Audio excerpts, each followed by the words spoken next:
Hey everybody, how's it going? Welcome back to the Chronicles of a Gooner YouTube channel. We're going to bring you a live stream covering the entirety of Arsenal's trip up to Port Vale in the Carabao Cup third round. League One, Port Vale are tonight's opponents. Arsenal will be hoping to secure safe passage through to the next round. And the fourth round draw, I beg your pardon, takes place a little bit later on tonight. I believe that the draw is scheduled for around about 10:20 p.m. We'll react to that on tomorrow morning's podcast. If you're new to the channel, welcome. Don't forget to give us a subscribe. I'm sure you're going to enjoy the stream. Just to be clear, because there will be a lot of people clicking in going, where's the game? We can't show the game for copyright reasons. So we won't be doing that, but we'll be bringing you an alternative commentary, a loose commentary / watch along of tonight's game. Hopefully it's a good one. Hopefully there's lots of positives. And thankfully there's a game that means that we can move on from Sunday's game, because some of the fallout and some of the conversations around that game have gone on and on and on. We're at Wednesday now and it still all feels very sort of draining. So I'm glad, for one, that we're closing in on another game, because it means we can focus on that. A big hello to those of you in the live chat. We'll talk about the lineups in just a minute. I do want to say some hellos. We've got Henry in the chat. We've got Richie. We've got Scott. We've got DJ Ash B. We have got Joaquim. Lots and lots of you with us, and lots of you joining us on X as well, which is great to see. If you're interested in getting the kind of full Chronicles of a Gooner experience, come over to our YouTube channel.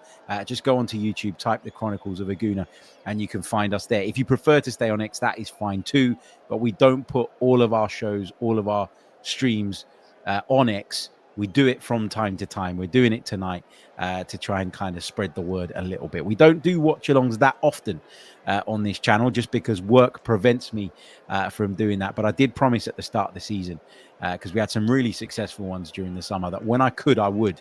And I can tonight, so we're going to do it. Hopefully, if everything goes well, we could bring you one of the Newcastle game on Sunday as well. And that is going to be quite a nervy game, I'd imagine, given the kind of need to really win that now, and the fact that we can't really, I don't think, afford to lose more ground at the top of the Premier League. So, yeah, let's see how that's going to go as well. But for now, all focus is on tonight. For now, all focus is on making sure that we do the business up at Port Vale. Now, the boss has picked an interesting team, shall we say. Let me read it out to you and we'll work our way through it. We'll break it down. let me quickly run through the Port Vale team. Darren Moore's the manager. Gauchi's in goal. Humphreys, Deborah and Hall are the back three. They have got Headley at left wing back. Lawrence Gabriel is at right wing back. Crosdale, Hall and Walters are the midfield trio, with Curtis and Payton up top. Now, I actually covered Port Vale's first round game this season. They played Blackpool in the first round of this season's League Cup. I commentated on the game. Port Vale won it by 1-0. Mo Fowl was the scorer that night. He is on the substitutes bench tonight, of course, for the Vale. But our team is a little bit more interesting for you Arsenal fans, I'd imagine. Our team looks like this. Kepa Arrizabalaga is in goal. Ben White comes back into the side at right back. Saliba starts. Mosquera will partner him at the heart of the defence. Miles Lewis-Skelly comes in at left back. The midfield looks like this. Nwaneri, Norgard, and I think Eza. Now, a lot of people are saying that it's Nwaneri, Norgard, and Marino. I think Marino is going to play up front.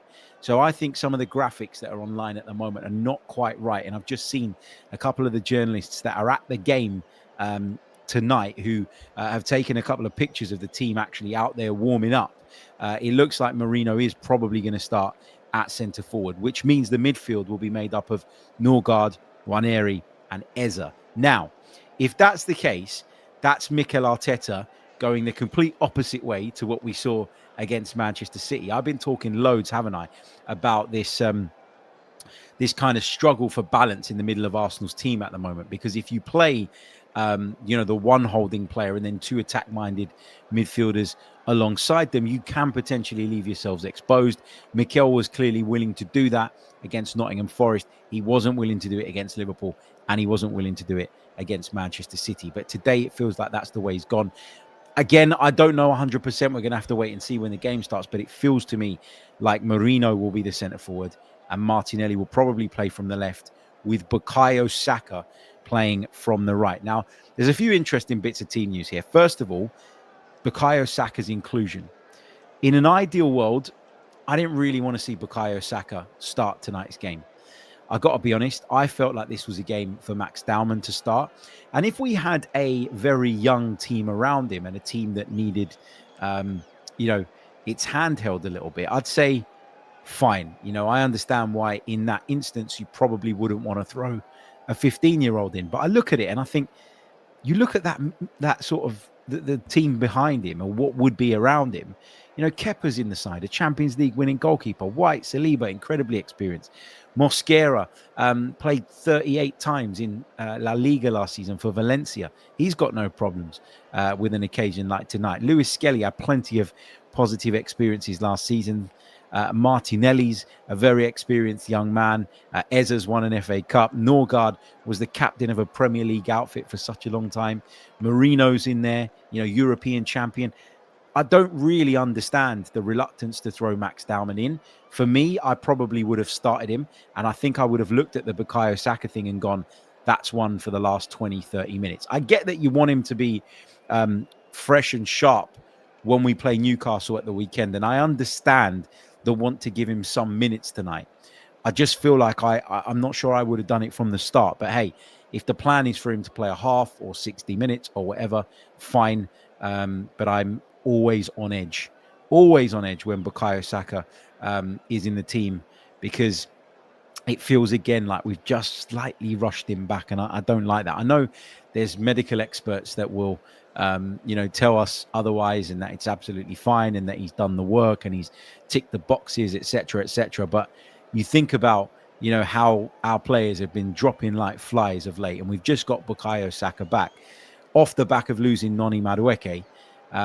And it just feels to me like we're taking a bit of a risk here starting him. But hey, I mean, you get injured at any point, right? You can come off the bench. I've just got the Tottenham Doncaster game on at the moment, because that one kicked off at 7:45 and they've almost found a way through. Doncaster 46 seconds in.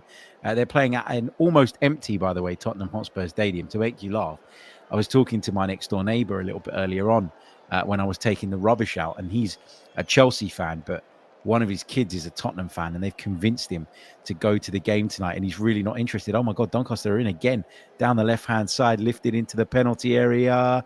It's bouncing around the penalty spot. Tottenham can't clear it at the moment. They do eventually. But he was like, oh man, like they were giving out tickets. Like, I mean, I get that it won't be a full house, but my God, you look around the Tottenham Hotspur Stadium, just look at some of the pictures. I'd reckon it's about 2/3 full. There's a huge allocation given to the away supporters, I beg your pardon, and they've taken that up. Good luck to them. Back to the Arsenal team news, though. So I wouldn't have started Saka. I would have started Dowman with a view to bringing Saka off the bench. Some people are hoping that it's Martinelli through the middle. That's not my gut feel at this moment in time, but we'll see, of course, when the game kicks off. I am hoping that Ebericha Eza can get his breakthrough goal and can open his Arsenal account today. I think that's kind of important. He sort of came into the side off of the bench at Liverpool, did all right, showed some flashes. Then he started against Nottingham Forest. I thought did really well overall. Then he was left out of the side against Manchester City, which frustrated a lot of people.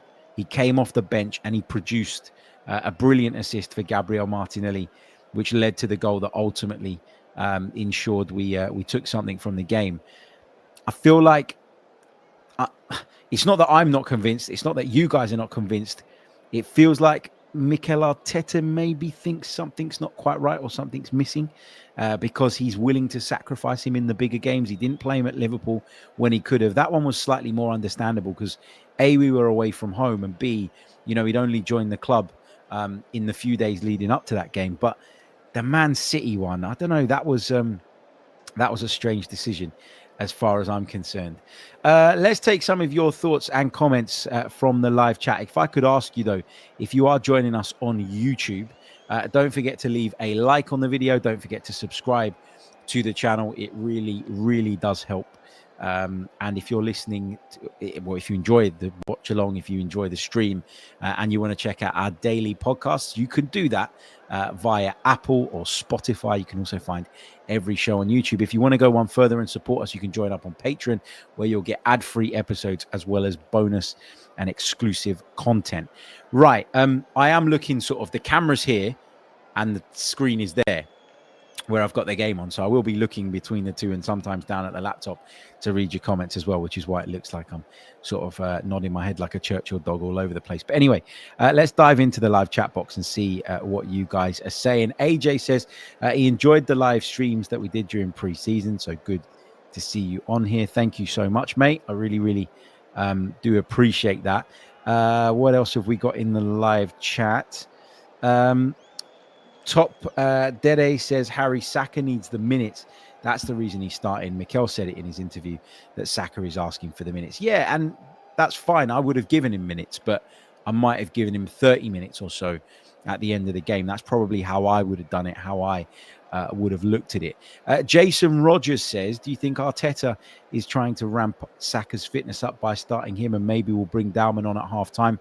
Look, I want Dalman to get a chance tonight, okay? Because I know he's 15 and I know we shouldn't be in a rush and all of that, okay? But if you're Max Dalman and you've kind of made that breakthrough into the first team picture, you've featured in pre-season, you've shown some really, really positive signs. You know, there's loads of hype and talk around you, which creates a buzz and an excitement within the young man himself. You would have been looking at this game from a few weeks back when the draw was made and thinking, this is my game. You know, it's touch and go whether I'll be in the squad for the Premier League games. It's touch and go whether, if I am in the squad, I'm going to get off the bench. But this would have been the game that he would have been eyeing up. And as I said a little bit earlier on, I think the team around him tonight would have been strong enough to throw him in without any worries or any concerns. And what Mikel is seemingly doing here is prioritizing the sort of return to full fitness of Bukayo Saka over giving Max Dalman that exposure, that experience, and those minutes that he wants. And I guess in the grand scheme of things, that's probably the right thing to do for now and for us. But I just, I can't help but feel that Max Dalman will probably be a little bit disappointed. Will he get on? I hope so. I'd imagine so. He'll be chomping at the bit, won't he? He is good enough to impact the game at this level. There's no doubt about that. Port Vale in League One these days. It took them 8 matches into the season to pick up their first victory. I mentioned to you that I commentated on one of their games earlier this season as well. But what a League One side will be is physical, powerful. You know, and we saw Manchester United fall at Grimsby. So it can happen. It's not beyond the realms of possibility. Right now, I'm not concerned. I think Arsenal will have enough within their ranks to ensure that they get through fairly unscathed tonight. But, you know, these things can happen. And so you have to take a degree of caution. But I think the strength of this side means that we've maybe just been a little bit too cautious. If you look through the substitutes bench as well, we've got on there Calafiori, Dalman, Gyökeres, Raya, Rice, Timber, Trossard, Zubimendi, and Big Gabby. So there's lots and lots of strong, powerful players on there. And, you know, last season you would have seen Nichols play, or, you know, a couple of others. Max Porter was involved, wasn't he, in the game against Bolton, I think. So we were sort of bringing in these younger players and giving them the opportunities. Now, because the squad is so stacked, you've got to give these minutes to those that you're going to probably call upon in your sort of Premier League, Champions League games as well. I'm glad that Norgaard's back in the picture, because I think we've had a bit of a problem in terms of balancing our midfield these last few weeks. And I think Norgaard will help us with that. Let's see how it's going to go. Let's take some more of your thoughts from the live chat. G says Marino is much better for us up front than in midfield. A lot of people say that, you know, and listen, we talked about it on the podcast today. Go over and check it out if you haven't done so already. Myself and Deluded Guna had a good conversation about this, and we talked about how even though, you know, Mikel Marino is viewed as a problem, in that midfield, because it just upsets the balance, and he's not the same as Martin Odegaard, which means there's a totally different dynamic when he plays. Sometimes you have to look at what's going on around him as well. And I actually think that when you're talking about that midfield imbalance, like, it's really easy to go, Mourinho, you're the one, you're the problem, you're the guy that's causing us an issue. I would argue that Declan Rice is just as much of an issue right now, because I don't think he's playing at his brilliant best. And I think that his skill set, is not very complimentary of Mourinho's. And therefore, those two as a combination, it doesn't really work for me. It just doesn't work for me. There were various games last season where Rice and Mourinho played in the same midfield, and I was saying the same things. There were times, remember, when Thomas Partey was playing at right back and you had Mourinho and Rice in the midfield. And again, we were saying all of the same things. So it just doesn't feel like a combination that works well for either of those two individuals. So I'm not saying stop having a go at Mikel Mourinho and divert it all onto Declan Rice. That's not what I'm saying. What I'm saying is that the wider dynamic of the midfield and the wider imbalance is the problem, rather than it being about any of the one individuals. And so I just don't want Mourinho to become a scapegoat, but I like him up front, because when he gets a chance, he takes him. Lots of people saying that they think Martinelli's playing up front. Others are saying that they think Mourinho is going to start up front. Look, we'll only know. We'll only know as the game goes on. Aditya says, hi, Harry. What Arteta wants is to hold off the game 0-0 and then bring finishers on to win the game. Very good. Very, very good. I wonder if all the CEOs and the managers and the coaches around the world are going to be ringing his phone if we really sort of do a number on Port Vale tonight. That was a weird comment. I didn't get that. Vig says, what a lineup, the strongest squad in the Emirates era. Criminal if we don't win major trophies with this. Well, it all starts tonight, doesn't it? Because the Carabao Cup is a major trophy. It's not one of the very biggest. And there'll be a lot of people, myself included, that if it was the only trophy that we won, we wouldn't be completely enamored by that. They'd feel that maybe, fine, we got a trophy in the cabinet and that looks all well and good. But actually, in the grand scheme of things, we probably ought to have achieved more with this group. So I get that. But you're right. It is a strong squad. It is one of the strongest squads in the Emirates era. And let's hope we can make the most of that and take advantage of it. Odradek, this is an off-topic question, but a very valid and very important one. He says, Harry, does it get better? I mean, as a father, 2-year-olds are exhausting.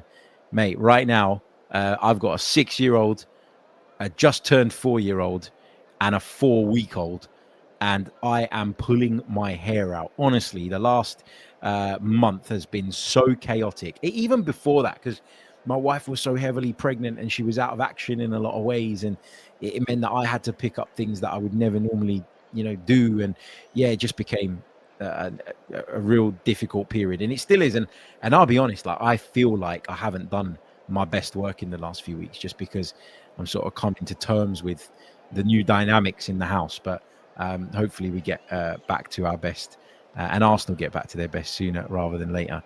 Aaron Paul, a legend, he says, side note question, is Desiree the best restaurant in North London? Love your work, H. Thanks, Aaron, mate. Really, really appreciate it, and good to see you last week. Desiree is a fantastic Greek restaurant in Cockfosters. Go and check it out if you haven't done so already. Just on my comments about Max Dowman, Olvin says, mate, don't forget he's 15. Yeah, and I agree. Like, there's a responsibility to protect him. There's a responsibility to look after him. There's no question about that. But sometimes, as we were talking about on the pod earlier, the talent is so big, the level is so high that you can't hide it anymore. Do you know what I mean? You just can't hide it. He's such a top player, such a good player, that you've got to just embrace it and give him those opportunities. We're almost ready to get underway, by the way. I've just flicked over from the Tottenham game to the Arsenal game. The players are out on the pitch. I hope you guys can hear the crowd effects in the background. Just give me a thumbs up in the chat if you can hear that. It should be coming through as well. Mikel Arteta on the sidelines there. The Port Vale fans, they'll be bang up for this. They will be bang up for this. This is a big occasion. And I was thinking about Port Vale earlier today because I couldn't remember if it was Port Vale or Preston North End because we're going back a long way. We're going back to the 97-98 season here. But it was Port Vale who nearly denied us our double in the 97-98 campaign when we went to a replay in our third round tie and we had to win it on penalties. So I saw some of the highlights of that floating around a little bit earlier on. But yeah, Vale Park is the venue tonight. Good old-fashioned football ground, cracking atmosphere. We're about to get underway. Arsenal wearing their blue away kit, hence the blue colour theme on the stream tonight. Can Arsenal navigate safely through to the fourth round of this season's League Cup? We'll be hoping so, because this is one of the trophies that is up for grabs this season. And there aren't that many, you know. So if you're going to win silverware, you probably need to put in a solid display in this competition, among others as well. Welcome to the stream. If you're just joining us, don't forget to leave a like on the video. Don't forget to subscribe to the channel as well. If you're new, that really, really does help. If you're with us on X, come over to the YouTube channel. We'd love to have you. We're underway at Vale Park as Arsenal got a bit of defending to do. Here come Port Vale down the right-hand side.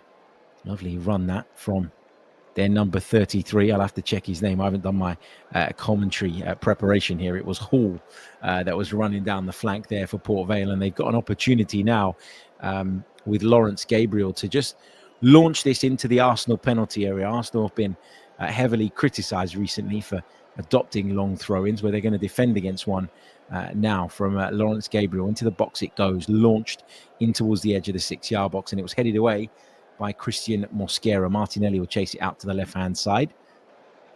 Port Vale take the throw-in quickly and work the ball infield to Humphreys. He'll send a diagonal out towards their left-hand side, and Ben White will just let it run over the top of his head and out for an Arsenal goal kick. Ben White back in the side tonight, which is, of course, a real positive and great to see. Arsenal with possession now down the right as White sends it up towards midfield. It does look like Martinelli's playing off that left-hand side in answer to the question we were debating before the game kicked off. Norgard back to Mosquera at the heart of the defence, and then he sends it wide left to Miles Lewis-Skelly, who can count himself a little bit unfortunate that he's not played more so far this season. Had a wonderful campaign last time around, the young man.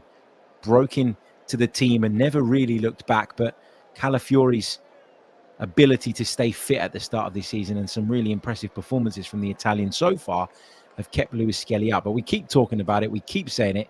It's going to be a long old season. We're going to need all of them. Yeah, let's see how they go tonight.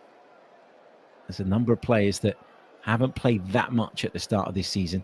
We've got an opportunity to impress tonight against lower league opposition, although you shouldn't take that for granted, as Port Vale come down the right-hand side. Gabriel's ball into the channel. Mosquera using his strength, and he just tried to kind of bump the attacker off the ball there. He ended up making a slightly heavy touch, Mosquera, and the ball's gone out for a Port Vale throw in which Gabriel's going to take. Another opportunity for him to launch this into the Arsenal penalty area. It's winding up a big one. Into the box it goes. Again, Mosquera gets to it. Waneri hooks it away for Arsenal. It's Martinelli trying to bring it under control just inside his own half. Loses out.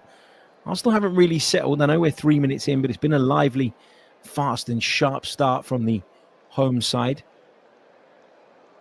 You tend to see later on in these types of games that the Premier League fitness level often comes out on top, but take nothing away from Port Vale. Strong start.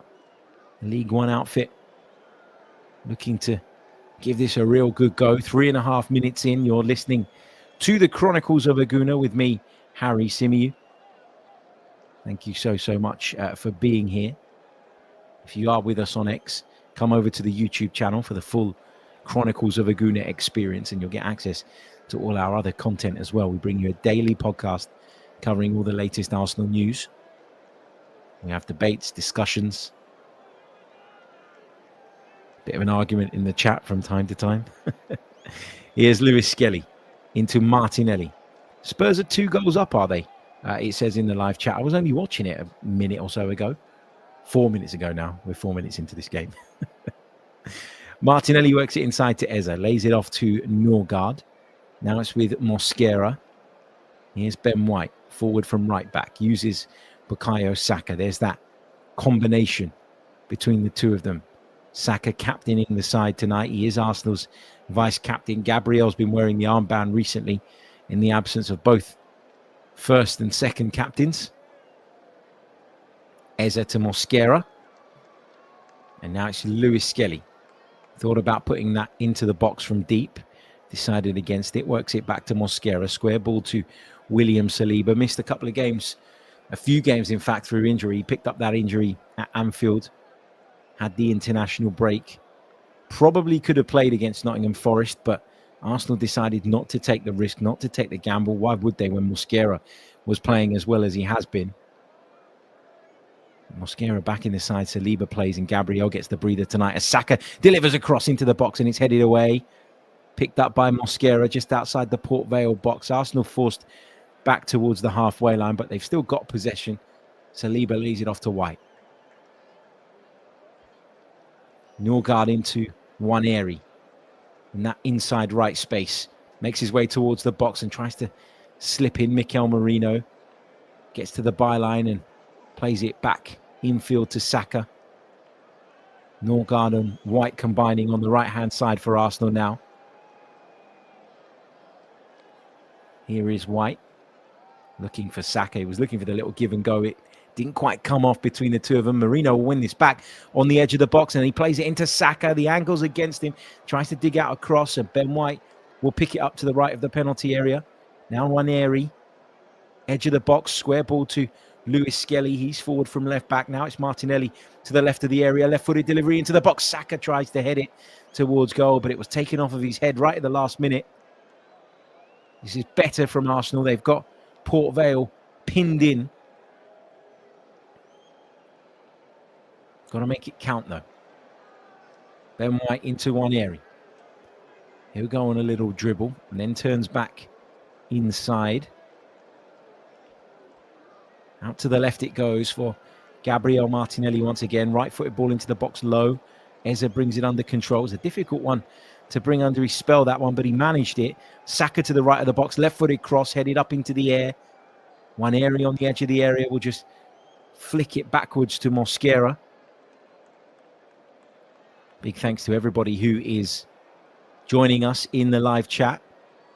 Thank you for your kind words as well. Really, really do appreciate all the support. Saka has the ball into Nwaneri. Out to the left side for Martinelli. To the left of the Port Vale box. Lovely little give and go. That's brilliant from Lewis Skelly. And Arsenal score. And it's Eberechi Eze who gets his first Arsenal goal. And what a well-worked goal it was. Brilliantly done from the Gunners. Fantastic play on the edge of the box. Really, really enjoyed that. Eberechi Eze is off the mark as an Arsenal player. We'll get another look at it. Nwaneri sent it out to the left-hand side. Martinelli then into Lewis Skelly. Lovely little flick around the corner. I'm not even sure if Lewis Skelly actually made contact with it or if his sort of attempt to kind of help the ball on was enough to do the defender. And when it came to Eze, he opened up his right boot and he just steered it underneath the legs of the defender who was desperate to close him down. Did it go through his legs or just to the left of him? Possibly just to the left of him, but it found the bottom corner. The goalkeeper with no chance. And Arsenal are a goal to the good. I said before the game that I wanted to see Eberechi Eze get his Arsenal account open. And he's done that. He's opened it. Really, really nice goal. Really well-worked goal.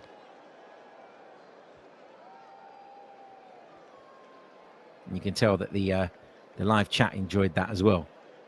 Beautiful Eze. Great goal, says Joaquin. That's a really nice goal. Oh, brilliant stuff. Brilliant stuff. Great to see. And that just allows you to relax now, doesn't it? And you just watch the game of football with a bit more calm and with a bit more I guess, chill, if that's the word.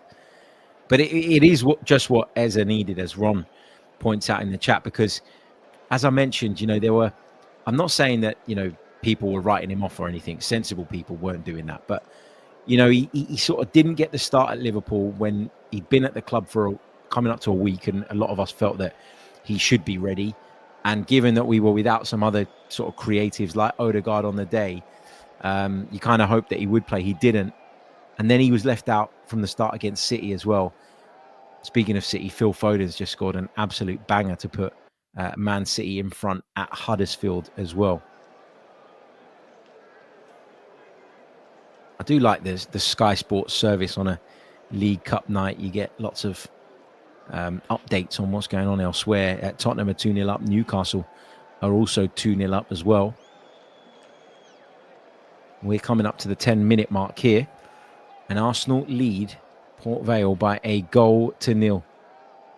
Big thanks to Dave in the live chat. Dave Smith, hope you're well, mate. Here is Mosquera. Norgard playing at the base of Arsenal's midfield tonight. Nwaneri and Eza just afforded that extra bit of license. Certainly not a negative or defensive-minded midfield from Mikel Arteta tonight. I wonder if he's going to say something in his press conference. I do feel like he's bitten back a little bit too much over the last few days, and it's not going to do him any good. It's not going to do him any good. Here's Norgard inside the centre circle, clips it out towards the left-hand side. Martinelli will try and latch onto it, but Port Vale clear up to halfway. Saliba will let it run through to Kepa Arrizabalaga. As far as second choice goalkeepers go, they don't get much better than that, do they, in terms of experience, know-how, etc., etc. Some of you saying you can't hear the crowd noise. I can hear it, so it's not the actual crowd noise, by the way, from the stadium, yeah? So you know. But anyway, Arsenal with another chance. Nwaneri's effort, that's a good deflection. And it went just wide. Just wide. Should be an Arsenal corner, though. Let me just put the stream on in my ear and see if it's coming through, just to make sure. Hold on. Once the adverts play, of course. But this was really good from Nwaneri. Got himself into the box. Always looking to work it onto that left foot. Gets the shot off. Takes a ricochet and goes behind.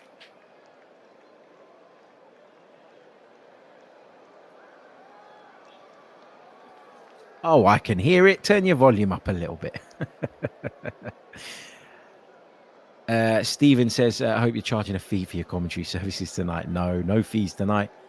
Be paying out of my own pocket, literally. Lewis Skelly, inside to Saka. Martinelli. Nwaneri, low delivery across the face of goal. Cleared away.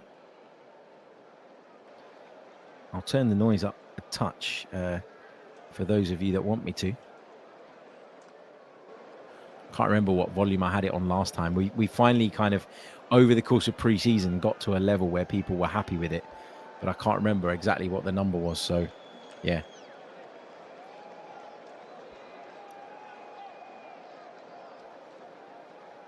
Marino going on a dribble down the right for Arsenal. Uses Saka on the outside of him. Saka's ball inside to Nwaneri. It was a little bit behind him and he had to check his run in the end. Ben White into Marino. Lovely little give and go between the pair. Can Ben White recover this? I think he can.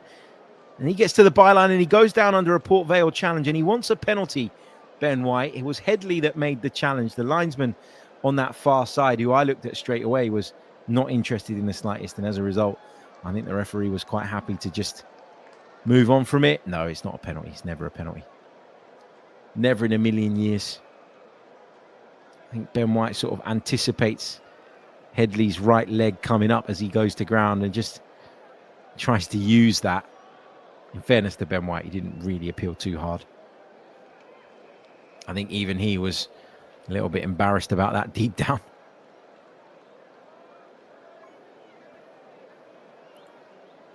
Was that a handball by Norgard? Maybe. Referee says play on.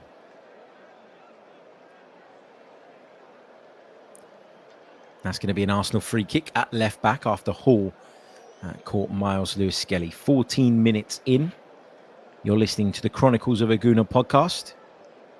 Well, it's not really a podcast right now, is it? It's a live watch-along / stream / alternative commentary. I don't know what people call these things, but I enjoy doing them when I can. That's what we're doing tonight. Thank you to everybody who has shared it. Stephen says, slightly random question. Are you doing commentary on any upcoming Arsenal games? I'm not doing Newcastle. I am part of the commentary team. Are you talking about for Arsenal's channel, for arsenal.com? I'm involved in the Fulham away game, I think is the next one I've got. But I am going to be covering West Ham, Olympiacos for BBC London. So I will be doing those games, just not for the Arsenal channels. Got a couple of commentary games coming up at the weekend as well, if anyone's interested. Decent clash at the top of the National League on Saturday at 5:30. You can watch that live and exclusive on DAZN. There's a little plug. And if you are subscribed to DAZN, I'm going to be covering Roma against Verona from Serie A early on Sunday. That one's before we take on Newcastle United. If I'm not too tired after that, and sometimes after a commentary, my God, I can't be bothered to talk. We might do a watch along for the Newcastle game as well. It depends on the response. Depends how many likes we get on this one, I suppose. Eza on the left-hand side for Arsenal, although that's not really his starting position tonight. He has been given a more central role. Marino lays it off to Saka on the right. One area's gone out to that right wing position. A little bit of rotation between the two of them now. Nwaneri drops a shoulder and comes infield. Ben White coming up on the outside at right back. Works it infield to Christian Norgard, signed in the summer from Brentford. Nwaneri takes over again.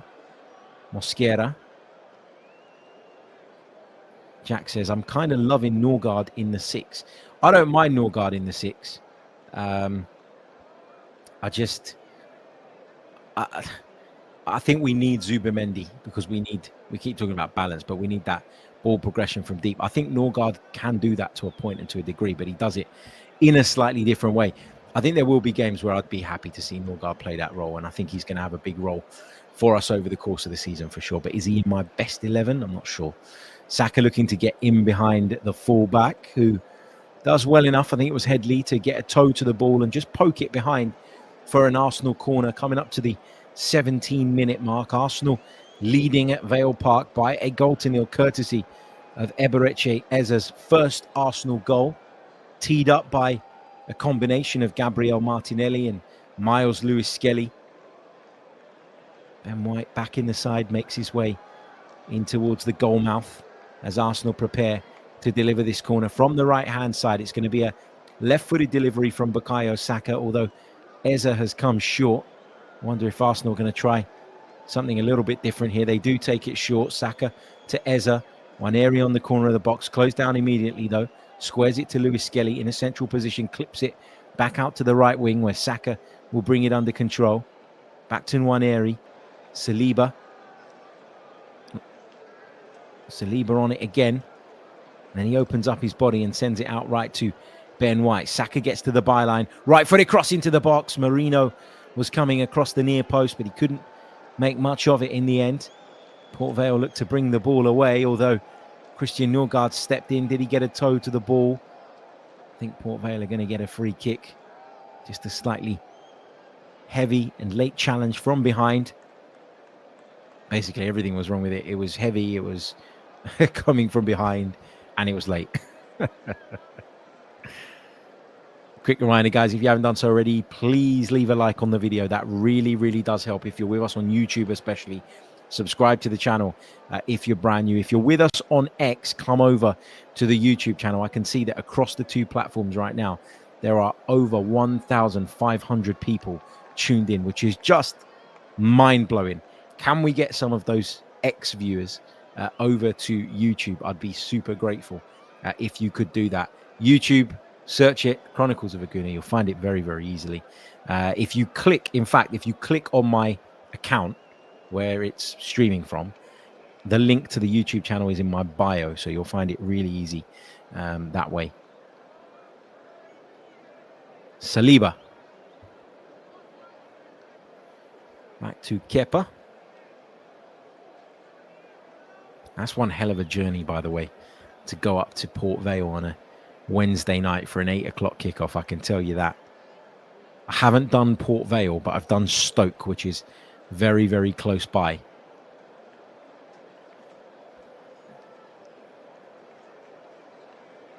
Saliba out to the right-hand side. Ben White, midway through the Port Vale half. Lovely ball infield for Eza.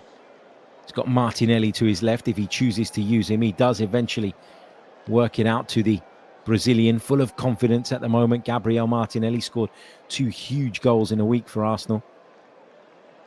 Broke the deadlock at San Mamés against Athletic Club, and then scored that dramatic equaliser against Manchester City at the weekend.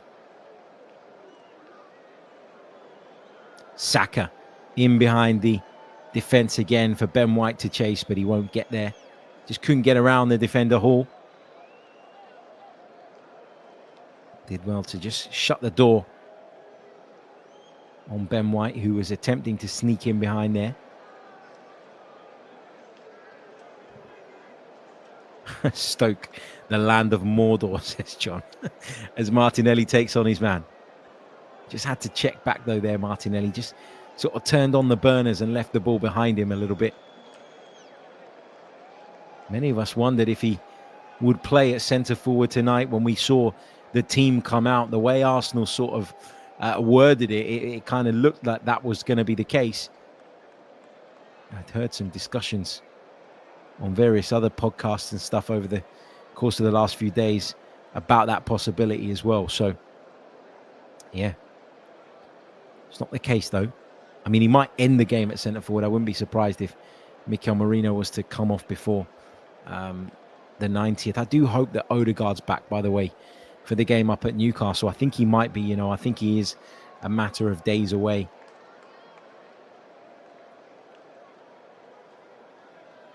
I think that would be huge in just restoring that balance to the Arsenal midfield that's just been missing in the last few weeks. Here's Ethan Nwaneri dropping deep, getting involved in the play. Norgard in the right-back position at the moment, sends it down the line to Saka, and then Norgard gets it back. Saliba's square pass to Mosquera. Arsenal have it on the edge of their own box now. Saliba will carry this forward, and he'll play it into the space for Nwaneri, who will turn and run towards the Port Vale goal. Releases Merino down the right. Didn't really have the pace, Merino, to get away from his man, so he turns back. Saka's supporting him in field. Square ball into the feet of Lewis Skelly.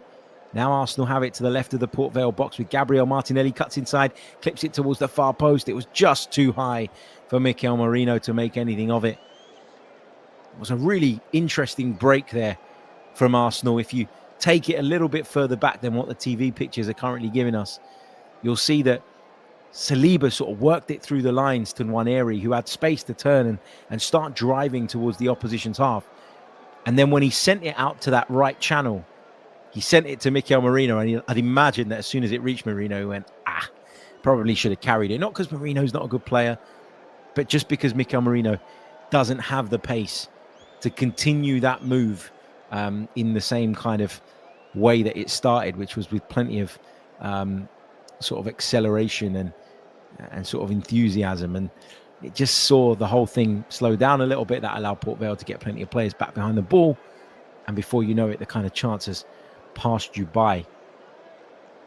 23 minutes on the clock. You're listening to the Chronicles of Aguna. Port Vale 0, Arsenal 1 from Vale Park in this third round cup tie. Remember, the draw for the next round is coming up later tonight at around about 10:20 p.m. it's scheduled for.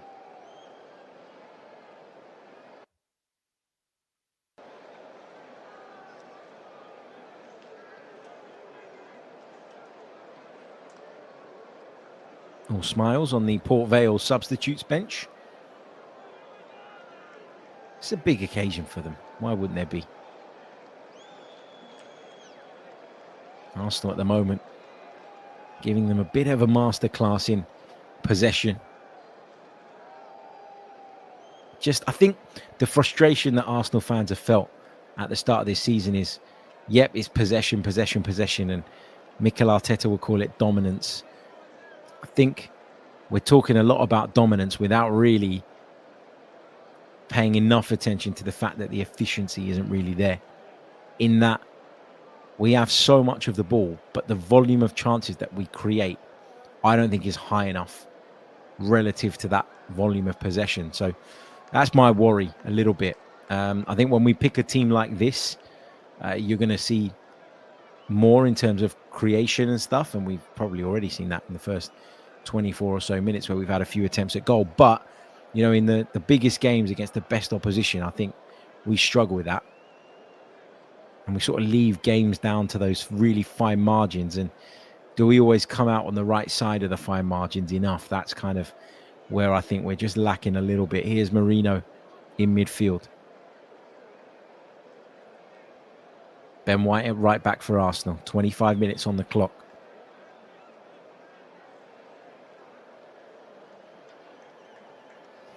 Vig says, where is it? I think we should take a lot more shots. The fact that Calafiori has the most shots of this season is very alarming. It is. It absolutely is. Because what that means is, look, obviously Calafiori is a great player going forward, and you know he does cause chaos and problems and all of that. But what that tells you is that, you know, we're not creating enough shooting opportunities for those who are starting much further up the field. So I agree with you. It is alarming. It is a problem.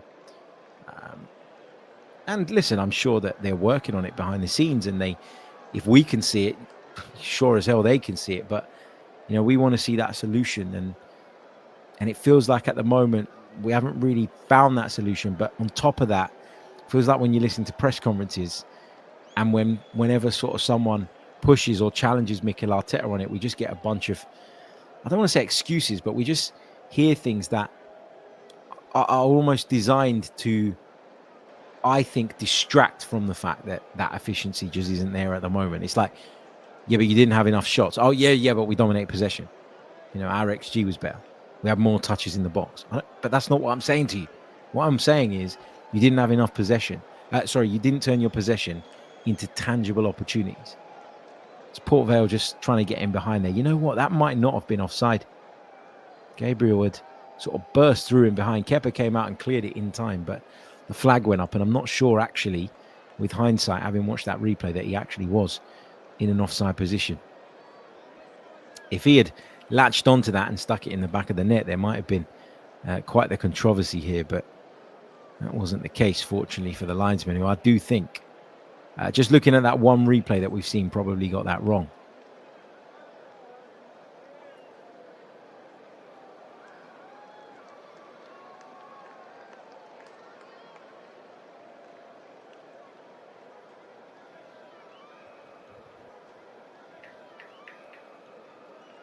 Norgard in midfield. Mosquera at the back.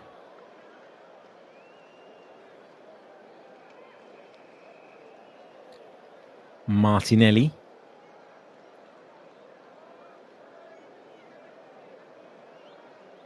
Arsenal give it away.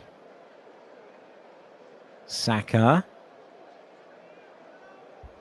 Moneri takes over. Was he fouled? Yes, he was. Just for the record, I haven't got, obviously, the volume from the game on, okay, because I'm talking to you guys. But I can't hear the referee's whistles when he, like, gives a foul or anything. It's quite annoying because I'm always, like, sort of delayed to react with regards to whatever's going on. Here's one area on halfway for Arsenal. Norgard in possession again, sort of taking up that right-back type position when Ben White goes roaming. It's moved into a slightly more central area now. White on the right. Merino, nice take. Has it inside the centre circle. Ben White looks to try and clip it in behind for Bukayo Saka. You see what the idea was. The ball took a deflection. I think Saka turned his back on it, expecting it to go out of play, and it never did. But play will be stopped. because Curtis is down. Guna DNA says, hey, Harry, just wanted to say that you're by far the best person to listen to about Arsenal. Best wishes to you and your family from Poland. Thank you very much, mate. You're very, very kind, but I can assure you that I'm not. There are much better people out there than me. I promise you that. But I really do appreciate the love and support, mate. And hope you and your family are well. And yeah, love to everyone listening from Poland. John Rudge on your screens, the Port Vale president. He was the manager from 83 to 99. So it's a club that really is in his blood.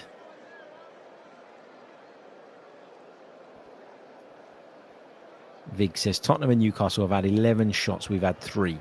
Shoot more from outside the box instead of focusing on creating the best scoring opportunity every time.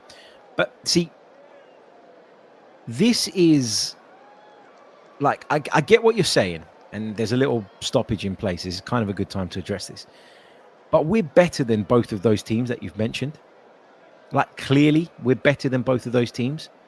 So sometimes I do feel like because of the narratives that already exist, we start looking for stuff to try and kind of back up those points. We're better than Spurs. And we are overall, I'm not saying we're going to go there and win on Sunday, but we are overall better than Newcastle United as well. John says the TV really should give a no commentary option. Some of the channels do, I think. I know Amazon Prime do it these days. The BBC do it via the iPlayer. I think they either give you no commentary or they give you 5 Lives commentary, which is also quite cool. DJ Ashby says, Harry, who do you highly rate in the podcast world to listen to for their views? If you're talking Arsenal, oh man, there's so many. Like, I don't want to miss anybody out, but I listen to the Guna Talk. Fantastic. Tom's a really good friend as well. I like the Arscast. I like Arsenal Vision. There's a few other really good ones as well, but those are the ones that I listen to sort of religiously and that are part of my routine. So yeah, those are the ones that I'd recommend. But there's loads of other great content creators out there. I really like Adam Keyes' Arsenal Therapy. He's done some brilliant videos over the summer and continues to deliver top-level content. So there's loads. And there's loads of good ones out there with very, very different opinions to me. And that's absolutely fine. I think as long as you make intelligent arguments, it's not a problem. Not a problem at all. Here's Eze on the left. Lovely little drop of the shoulder. And then a bit of acceleration to get away from his man. He just run into trouble. Port Vale working out to the right-hand side. Arsenal very, very quickly, though. And this is a real hallmark of Mikel Arteta's teams. Getting plenty of bodies back behind the ball and making sure that that doesn't amount to anything.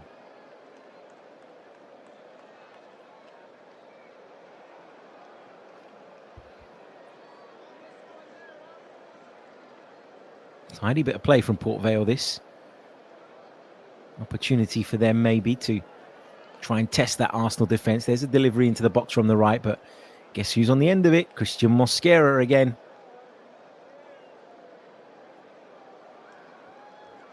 Lewis Skelly will help it forward up towards halfway. Martinelli didn't quite read the flight of the ball. Don't forget, if you haven't done so already, you know the drill. It's coming up on the screen. Like and subscribe, baby. If you're with us on X, come over to the YouTube channel. We'd really, really appreciate your free subscription and support. You can check us out on Patreon as well. If you want to go one further, you get access to all our episodes ad-free as well as exclusive content. There'll be an exclusive piece of content out tomorrow around this game. So yeah, check it out. Check it out. Not far off of half-time. We're about 10, 12 minutes out. We'll be running inside into the house at half-time just to get myself a fresh cup of coffee. So I'll probably be gone a few minutes. So yeah, don't sign out of the stream. Stay on the stream. The more people watching for longer, the more the stream gets recommended. and all the rest of it. Oh my God, there we go. Latte Firm. Excuse me, boss. How could you forget me, my G? You're absolutely right. And that is why, okay, check out the Latte Firm. Go and subscribe to it. It is brilliant. And I do listen to the Latte Firm. But that is why I didn't want to answer that question. That was why I was reluctant to answer that question, because I knew I was going to forget someone. I really like the Canon podcast as well. That's another one that I've got into a bit lately. So, yeah. Ben White, lovely little combination play with Nwaneri, who's coming down that right-hand side for Arsenal. Works it infield to Marino. Just got stuck under his legs. Port Vale failed to clear. Martinelli will pick it up on the left-hand side. Port Vale managed to get bodies back behind the ball now on the move. Kind of breaks down a little bit. John P. FK, did you date? I'm sorry, mate. But who was it that asked me that question? You're to blame. I said I didn't want to answer it for that exact reason. Here is Ben White. Down the line to Bukayo Saka. Headley comes out of the Port Vale defence to confront him.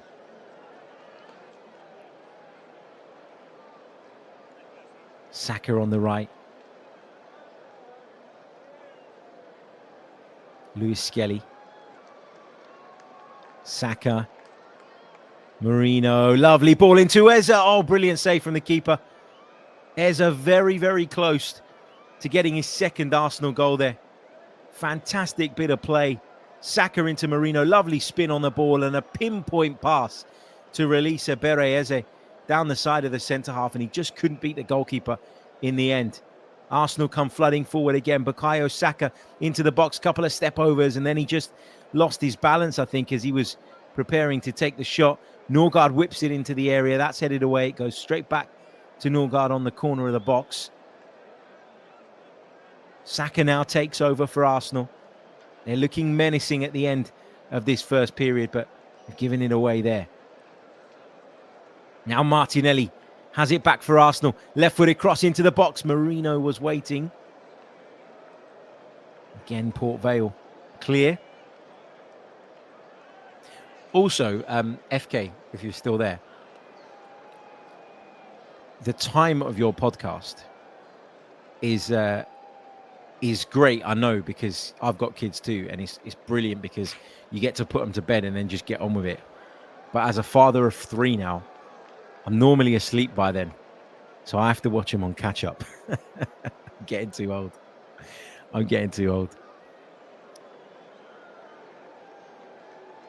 What else have we got? Loads of lovely comments in the chat. Thank you guys so much. Really do appreciate it. Temi says we should be at least 2-0 up. Absolutely. Maybe even more.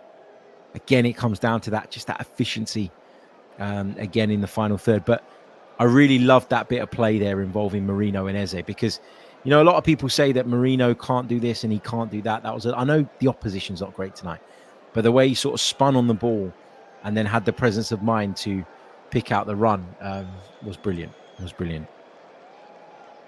Nikos in the chat says, with all the injuries we have, is it wise to have Saka in the team?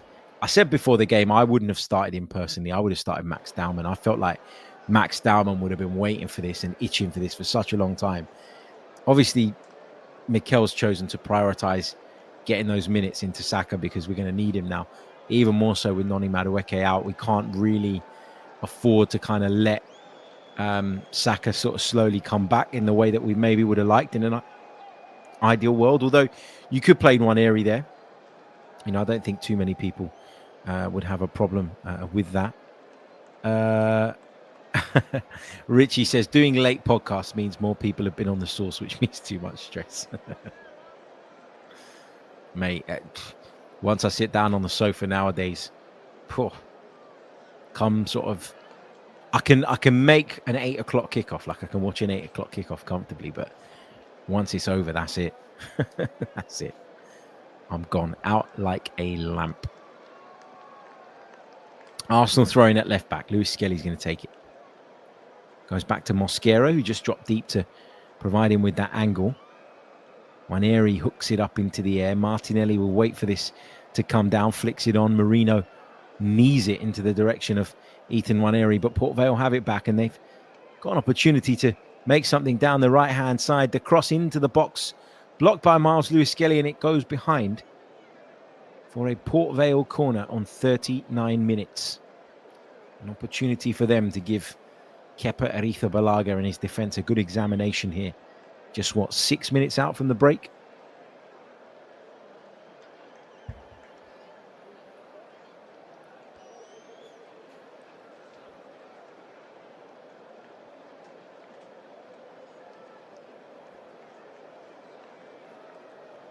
Port Vale corner, still not been taken yet. It is going to come in. There it goes, right-footed, headed down into the ground. Takes a couple of ricochets. Mosquera kind of half clears. Lewis-Skelly has to help him on, but his clearance wasn't great either. Martinelli comes out to the left-hand side. He tried the little back heel through the defender's legs. He made a bit of a mess of it, ended up hitting the deck, and Port Vale have worked it back into our penalty area. Now it's out to our right-hand side, their left.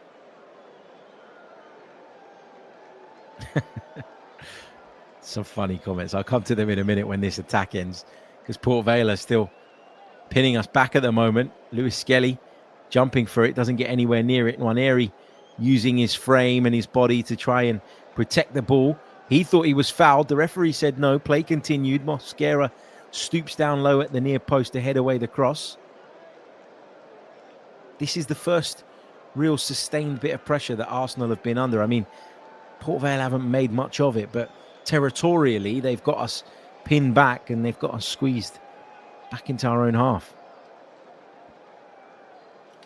Let's take some of your questions, because as I say, I'm going to quickly run off at half-time and get something to drink.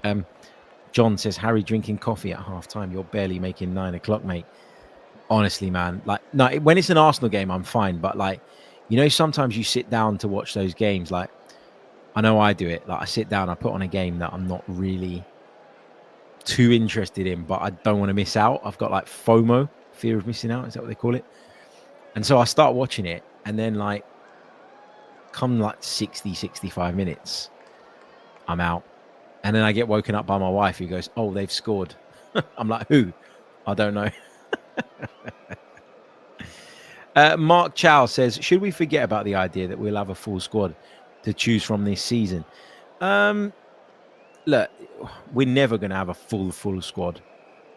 Just the sheer volume of injuries that we as a football club pick up, but also that are just occurring in the wider sort of world of football right now, means that that's very, very unlikely. But the better the squad, the bigger the squad, the stronger the squad, the less affected, in theory, you should be by picking up lots of injuries. So hopefully that serves us well. But yeah, everybody's been saying, and it feels like a lot of the pressure that we're kind of experiencing at the moment is to do with the fact that we've clearly improved the squad and built out this bigger group. But people still forget that, for example, at the weekend, we still didn't have Odegaard. We still didn't have Kai Havertz. Still didn't have Gabriel Jesus. Do you see what I mean? Eric says, thanks for the watch along. Thanks for being here, mate. Licona says, Harry, I can see what you were talking about when you said Martinelli's an instinct player. He's not doing great when given loads of space. He works best under pressure. Agreed. That's a good ball, though, from Martinelli to Marino on the edge of the box. And he was trying to work it to one area. And then Marino goes in for the duel, but loses out. Richie says, is there such thing as a triple espresso? Yeah, I think so. I think there is. What coffee brand do you drink? I mean, whatever's in the cupboard. Honestly, I think my wife buys the Nescafe Gold Blend. I think that's what she buys. Not I'm not one of those guys that is really into posh coffees. Unlike the latte firm man, Mr. FK, who I'm sure has a good latte. Doesn't listen to doesn't drink the nonsense that I do. Simon says, was listening to the 5 Live commentary, and it was basically a Port Vale biased commentary with half the Arsenal players' names mispronounced. And I'm not talking about Norgard. I like 5 Live's commentary. I don't know who it would have been. Jack says this has turned into a bit of a stinky performance. I just think it's a team cruising through in second gear at the moment. Here's White inside the box to the right of it. Back to Norgard. Hasn't got much room, but tries to get the shot off. It was closed down.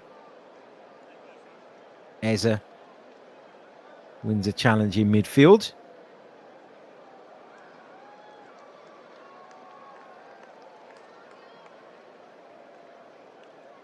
Lots of coffee chat now in the chat box as Martinelli looks to threaten down the left-hand side for Arsenal.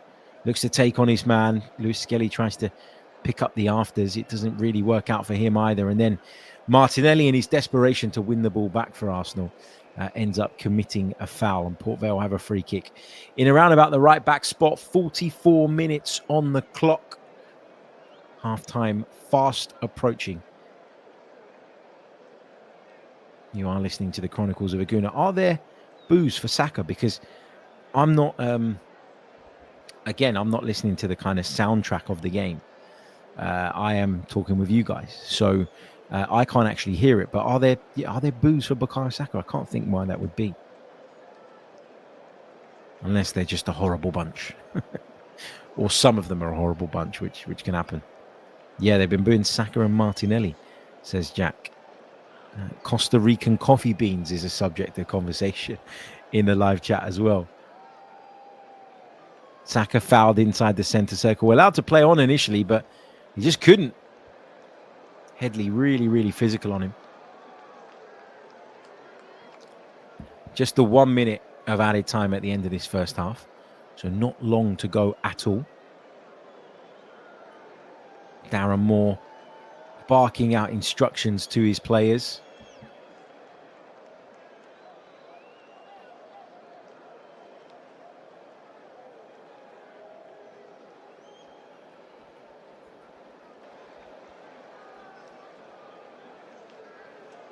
I'm just putting a little message on the screen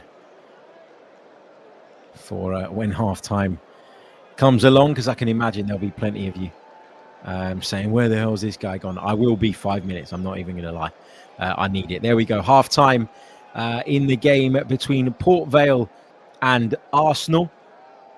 It's Arsenal who lead, and it's Eberechi Eze who got the goal. His first goal in Arsenal colours.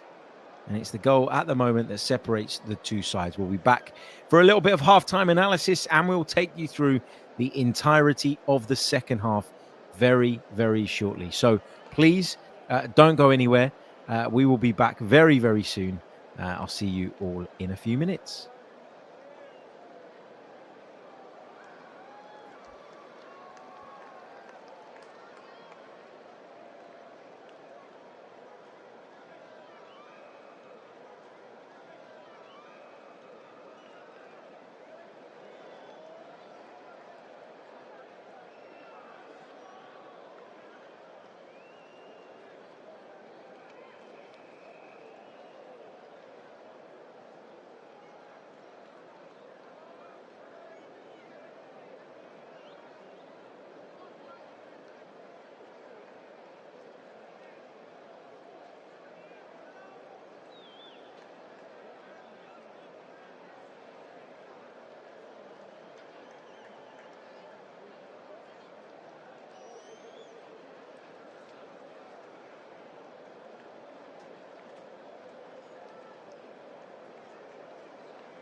Hey everybody, I'm back.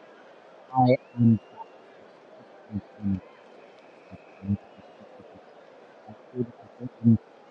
called into father duties or fell down the loo or something, but no, nothing like that. Don't worry. I just went and made a quick drink, and the kettle seemed to take an absolute age to boil. And then my wife told me that the internet had gone down, and I went, "What? That's not bloody good. That's not good at all." But it seems like it's all okay. Can you all see me? Can you all hear me? Let me know if you're with us. That really, really does help. Just so that I can make sure that this is coming through loud and clear. I think it is. I think we're okay. Right, let's take some of your questions because there's some really, really good ones that have come through in the live chat. What have we got? What have we got? There's a few Gabriel Jesus questions. Listen, I like Gabriel Jesus a lot. I always have, and I always will. And if he is fit and if he is available, then he'll have a part to play in this group and in this squad. I really do believe that. But the question is he going to be fit and available at any time soon? And if he's not, then, I don't want to say we should write him off, but, we can't afford to wait, can we? We can't afford to kind of just hope that he'll be one day the player that he was in the past. He's clearly not been that for quite some time for sort of various reasons. If you are with us on X, by the way, feel free to come over to the Chronicles of a Gooner YouTube channel and subscribe over there. Then you'll get access to all of our content. We bring you daily Arsenal-related content, which I think you'll enjoy. You can check us out on Patreon as well. You can support us over there too if you'd like to do that. Chronicles of a Gooner on Patreon. You can find us there. Trey from Atlanta says, thus far, does this game confirm the creativity deficiency implied about previous games? Also, Saka still looks like he's getting his touch and fitness back up to the levels. Yeah, I mean, it's understandable. He's been out for a few weeks. It's understandable that Bukayo Saka's not going to be at 100% and in completely tip-top shape, still finding his feet and all the rest of it. That's absolutely fine. When it comes to the lack of creativity, I mean, I just feel like,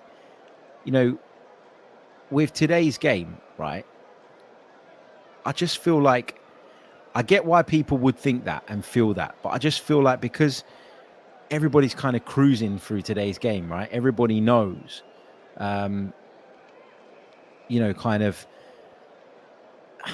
don't need to be at our absolute maximum to win a game like this. And that just leads to what I would say is a kind of slightly underwhelming performance. You look at the game at the weekend and we were talking about a lack of creativity. You look at some of the other games this season, and again, we've been talking about a lack of creativity. So I completely understand, right, why there will be people out there that are going, come on, put on a show tonight. But when you're playing against lower league opposition and you make loads of changes, it isn't that straightforward. It's not like, well, you're playing against lower league opposition, now you should score 5. Because even subconsciously, these players, they've got one eye on Newcastle at the weekend, man. Some of them will be playing, others won't. Some are looking to impress. Some are looking to find a way into the side. Granted, okay, people are at different sort of stages and in different situations with regards to their own kind of personal involvement. But, I mean, I just think tonight is one of those games that you just want to get through it.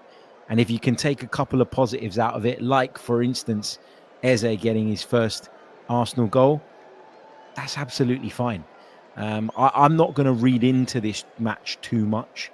I don't think anyway. I don't think that's how I want to analyze it when it comes to doing that on tomorrow's podcast. I think I'm going to sort of pick out a few topics and a few stories that perhaps developed or showed themselves over the course of the game. And that's, I guess, what we're going to focus on. But we're back underway in the second half. Massive thank you to everybody who's with us at the moment. This is the one, DJ Ashby. Harry's definitely either fallen asleep or been put on nappy changing duty. Do you know what? I went in the house and I creeped in like a mouse because I couldn't hear any noises, which would have meant that all three of the kids were knockout asleep. I'm hoping that the wife is as well. Although I haven't had confirmation on that. That's just a rumor at the moment. But we're back underway. Thank you for being here on the watch along.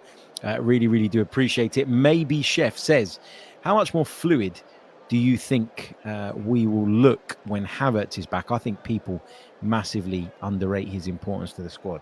Yeah, I do as well. And I think in those games where we're struggling to kind of feed the out and out centre forward, having that kind of chaos merchant that can go left, right, and deep, is actually really, really important.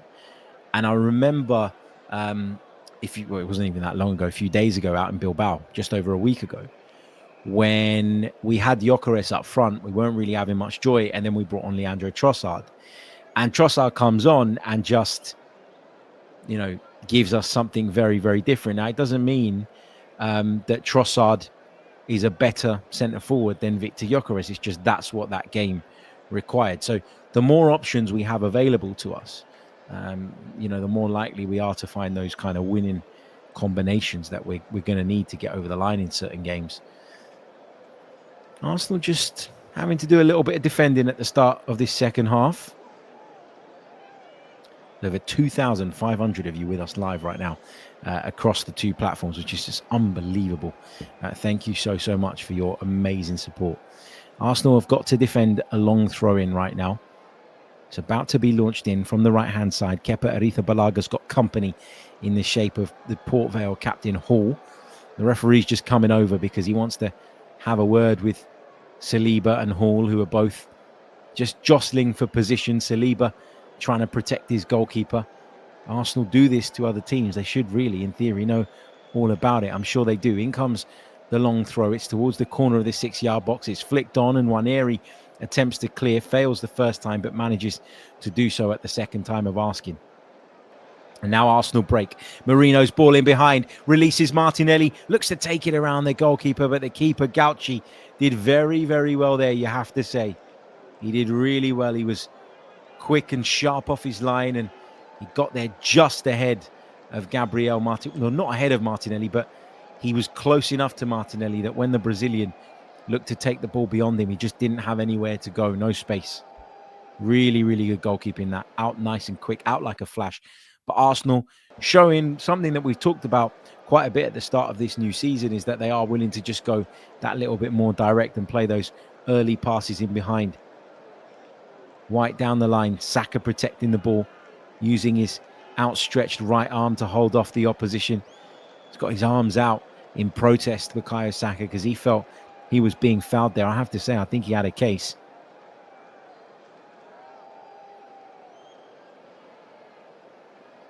Kepa with the ball at his feet.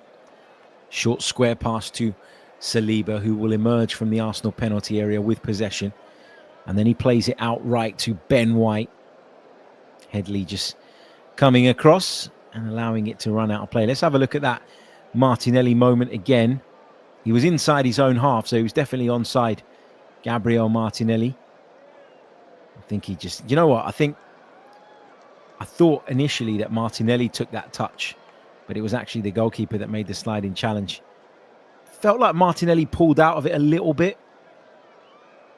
I mean, big old lump of a League One goalkeeper coming sprinting at you. I think it's well within his rights to pull out, given that we're winning the game. And we've got a huge game coming up on Sunday. I think we'll be all right tonight, so I'm not going to make too much of that. But those runs in behind that he makes from those wide areas into those more central positions are really, really effective. And we're seeing him doing more and more, which is clearly an instruction. It's clearly something that they've worked on to try and get the best out of Gabriel Martinelli again, because we haven't been able to do that for quite some time. As this free kick for Port Vale goes into the Arsenal penalty area from deep. Eza's back defending. Nwaneri's back defending. Not for the first time this evening. It's been Ethan Nwaneri who's been the sharpest to react, sort of on the edge of our own penalty area, and then he's the one that clears. Has he got better defensive instincts than maybe I've given him credit for in some of my recent analysis? Who knows? Mosquera just calmly guide that back to Kepa, who takes it down on his chest. But Arsenal have a man down, and it's Bukayo Saka, of all people. This does not look good. Hopefully it's just a kick.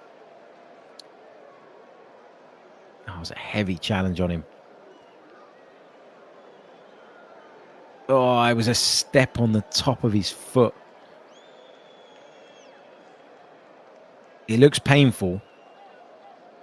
But if there is any positive sign, it's that it doesn't look like it's a muscular thing. Get him off, man. Just get him. Like, I wouldn't have started him in the first place. I said it before the game. I had a little moan about it. Get him off now. Now, I know he needs the minutes. He's got 50 here.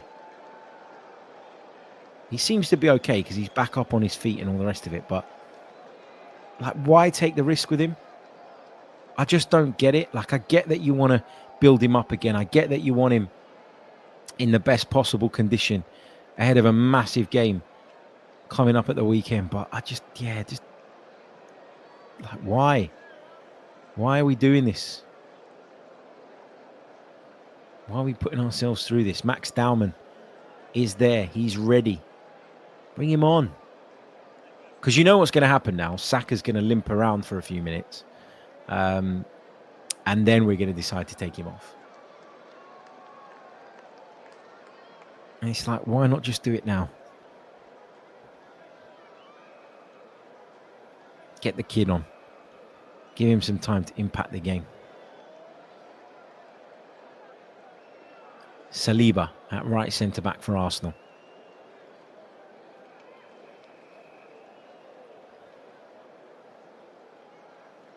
Kepa. Back to Saliba. Norgard dropping in between the two centre-halves.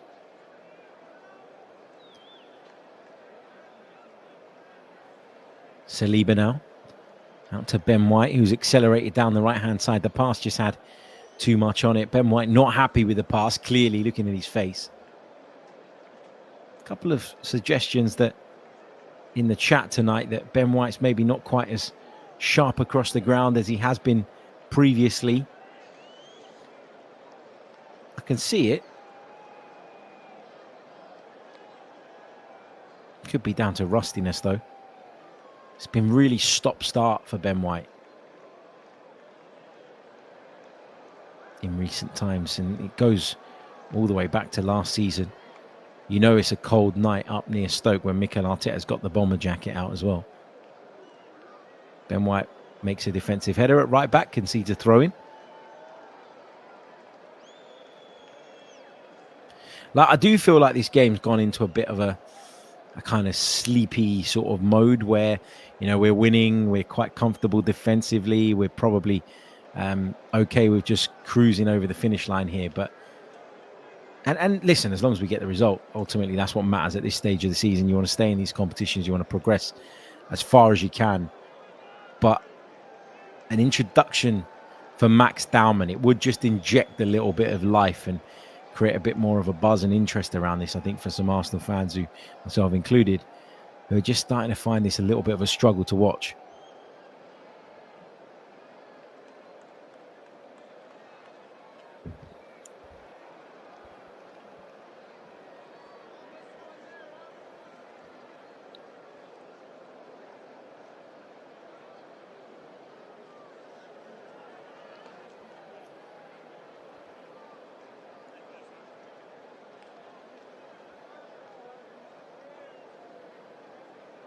Kepa's ball out towards the right-hand side.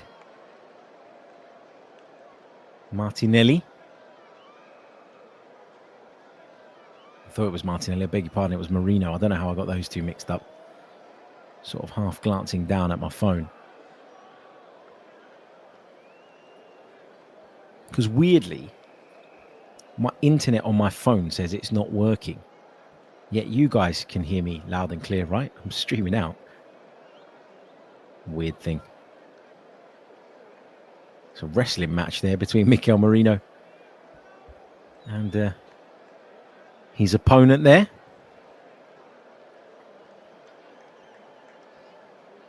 $16,326 in attendance. 2,970 Gooners have made the trip. You winding me up, Martin.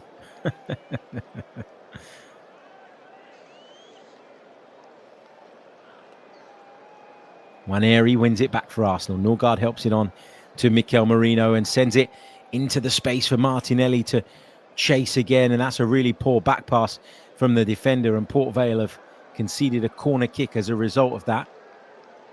It's Humphreys who gave his goalkeeper a hospital pass there, really. I mean, I suppose it's better than letting Martinelli pick your pocket. Abiola says, this is another poor performance, Harry. No sugarcoating this. This is poor. Arteta cannot coach attacking football. Mate, chill. Chill is what I'm going to say to those types of comments now. If they equalise, have your meltdown, no problem. Saka takes it short, corner of the box. Comes back to him. Saka into Eza. Tees up Lewis Skelly. Now Ethan Nwaneri, who was 5 yards short. DJ Ashby says, have you recently got a new camera? No, it's the same camera, but I've got a new laptop. So I just think that the new laptop can handle the higher quality in a way that the old one couldn't. I think that's probably what the difference is in the quality. I've also got a mixer for my microphone, which I think has improved the audio quality as well. So we move. That's a good ball in behind the Port Vale defence for Saka, but Headley was there and he made the sliding challenge on the stretch and turned the ball behind for a corner kick.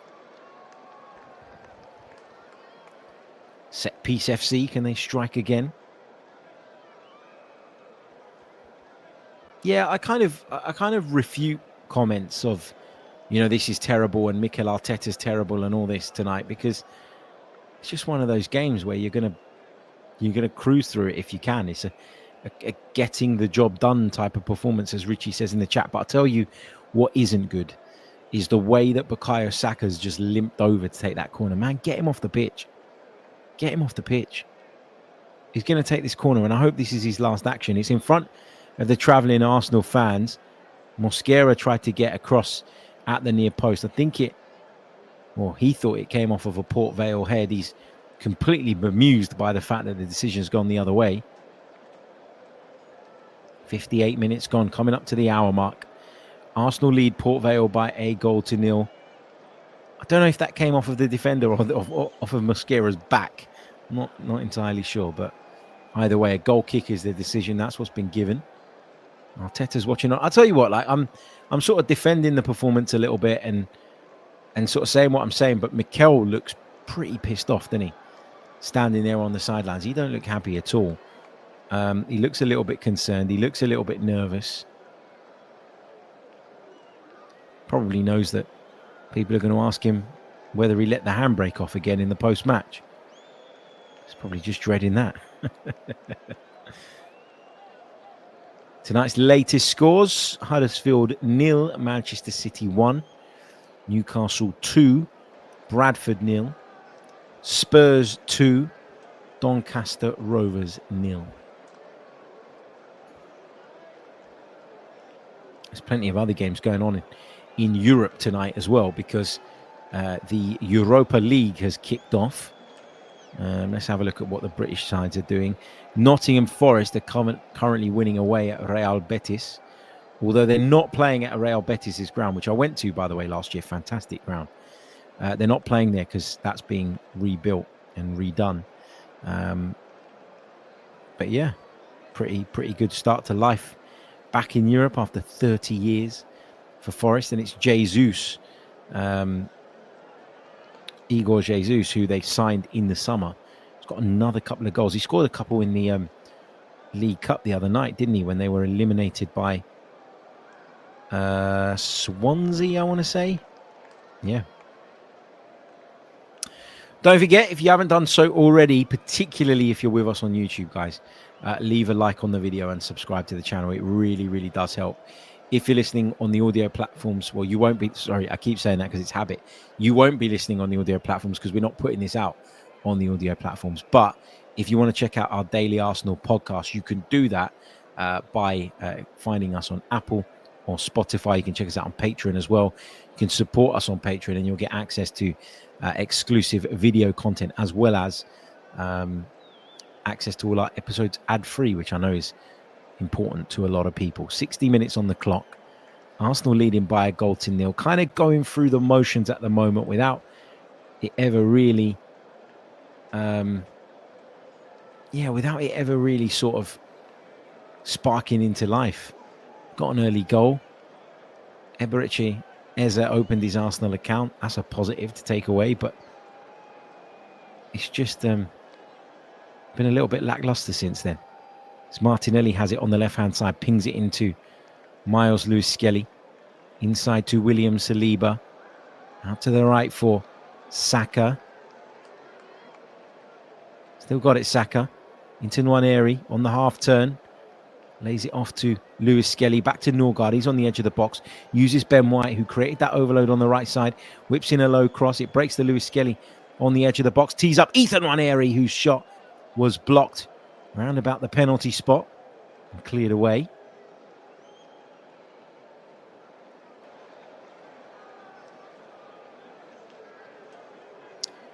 There we go. There's the change.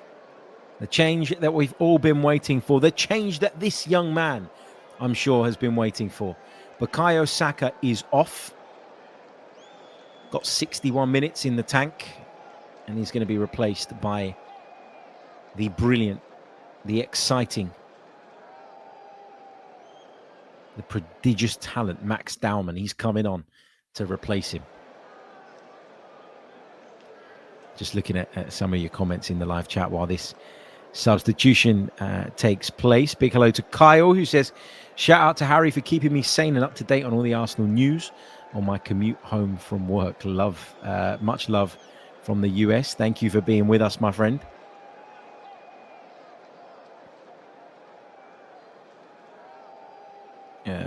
Lots of Arteta chat. Martin says, which is the blue kit on the sketch of you, Harry? It is my beloved Cyprus. That's what it is. It's a Cyprus kit. That was very kindly done for me by Morgie. I was going to say something else there. I had to just quickly glance at the picture and make sure. Because, yeah. Because I've got another one, which is a really ridiculous picture that someone made of me, that they gifted to me. Dressed as like a kind of duke.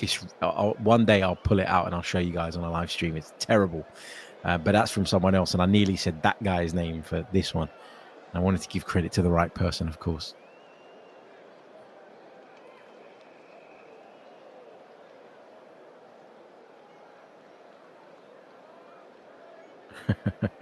Martin on Dowman's attempt at a tash. Yeah, you're absolutely right. Martin says, compared to the match commentator, you definitely sound radio Harry. I am. I'm not sure who's commentating on it for Sky because, as I said to you, I can't hear it. But yeah, I mean, normally I'd sort of be a lot more into the action and I'd be sort of describing the action a lot more, but it's just not really that much to shout about right now, is there? Feels like a game that's just kind of slowly trudging along without anything really major ongoing. Now, the problem is that when you've got such a precarious lead like this, you know, one turn, one mistake, one moment of brilliance, and the game can completely swing and potentially get away from you. Afsar says, will we do this for the Newcastle game? My plan is to do that. But as I said a little bit earlier, I am commentating on a Serie A game earlier in the day, TV commentary, and like, because as I do, hopefully on everything I do, I put my heart and soul into those, and I put in really a lot of research, and I'm so grateful to DAZN for giving me the opportunity to cover some of their Serie A games this season.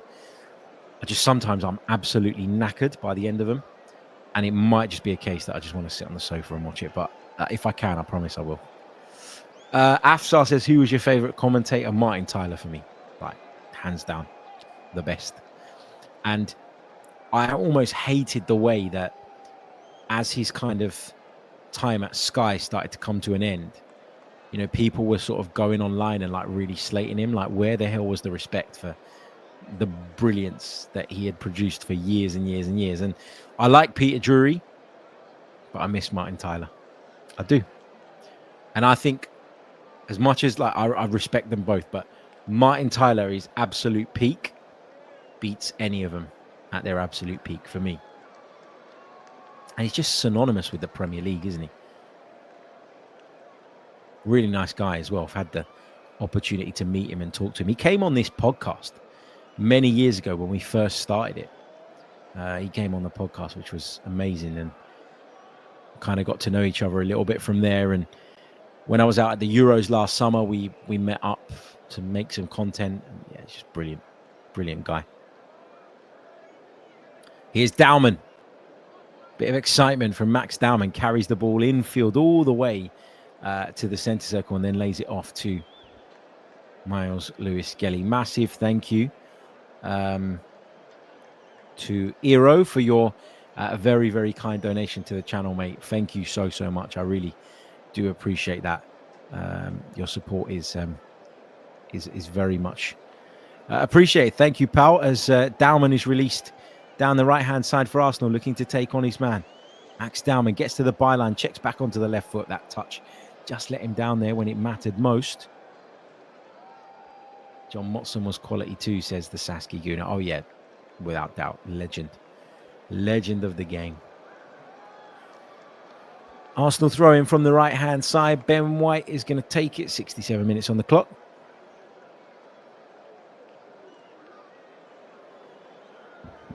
This might be the worst cup of coffee I've ever made in my life. That's what happens when you rush. Definitely haven't got the blend right. Christian Norgaard's taken over throw-in duties. He'll launch it in towards the near post area. We are in Stoke, so why not? And that came out to Ben White, who was about 10 yards from the edge of the box. Completely sliced it, miscued his effort. That's high, that's wide, it's really poor. Newcastle have got a third against Bradford. Oh, no, sorry, they had a third. Bradford have just pulled one back. It's 3-1. Sort of watching that goal unfold in front of me, and I was like, Newcastle don't wear pink.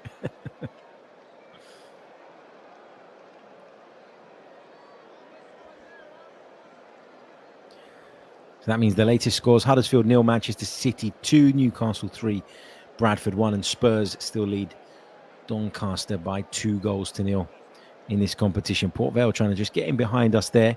Kepa Arrizabalaga, very quick off his line, reacted brilliantly.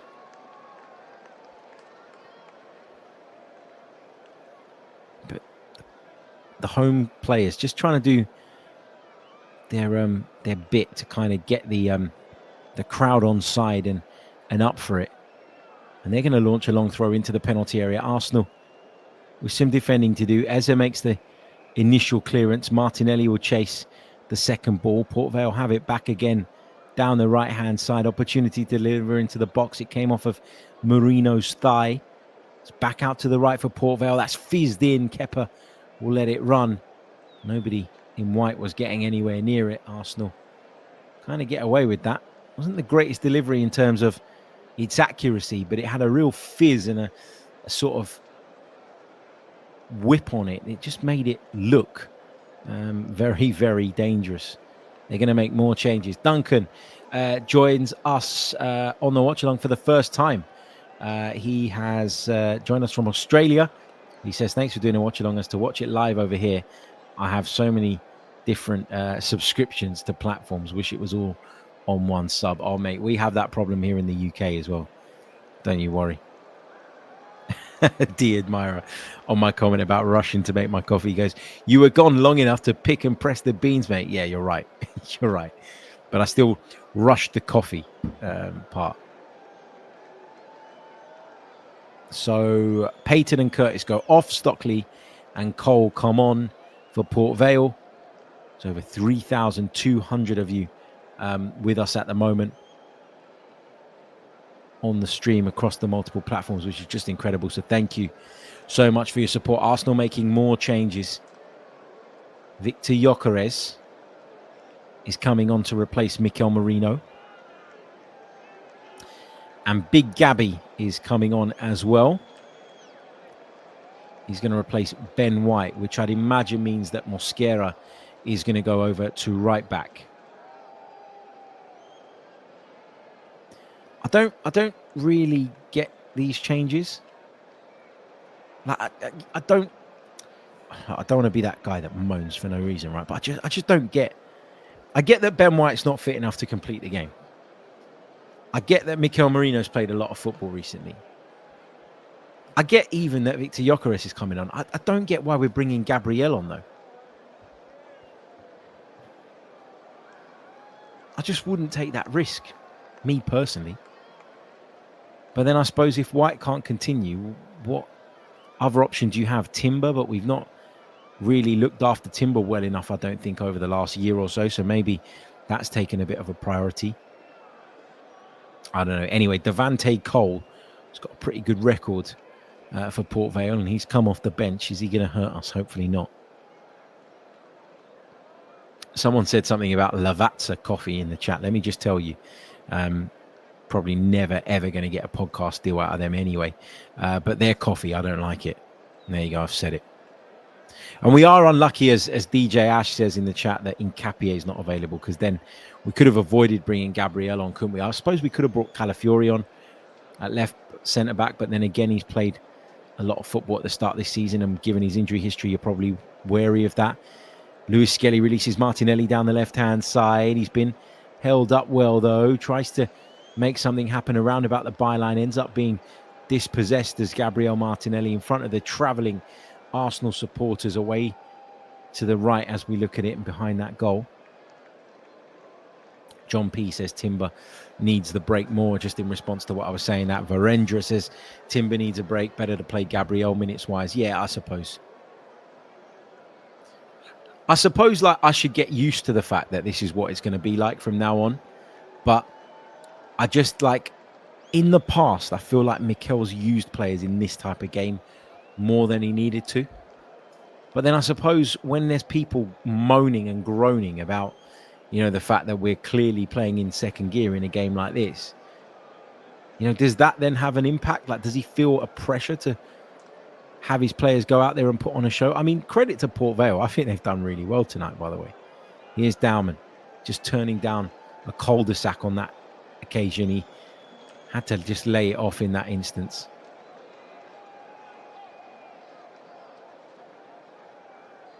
Lewis Skelly. Martinelli on the left. Just inside the Port Vale half. Plays it back to halfway where Lewis Skelly picks it up.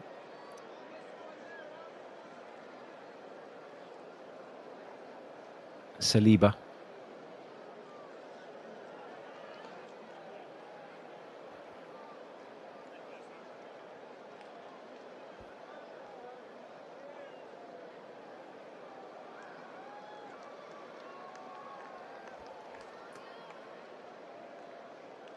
Here's Mosquera playing at right back now.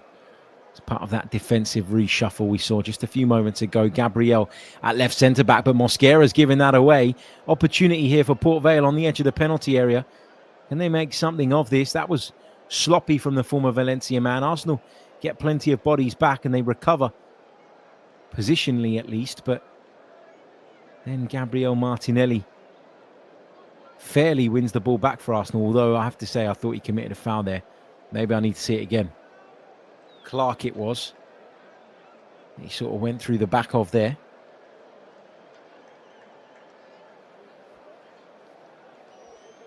Mosquera, you can see what he was trying to do. He was trying to play it into Gabriel in that central area, but as he played the pass with his left foot, it sort of meant that there was a kind of swing on the ball that sort of took it away from Gabriel and towards the on-rushing attacker.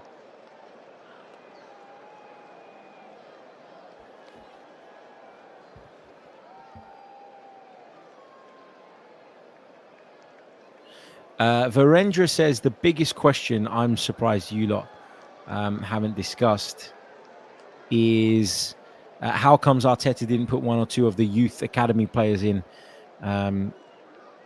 not the likes of MLS or Nwaneri because they're already established.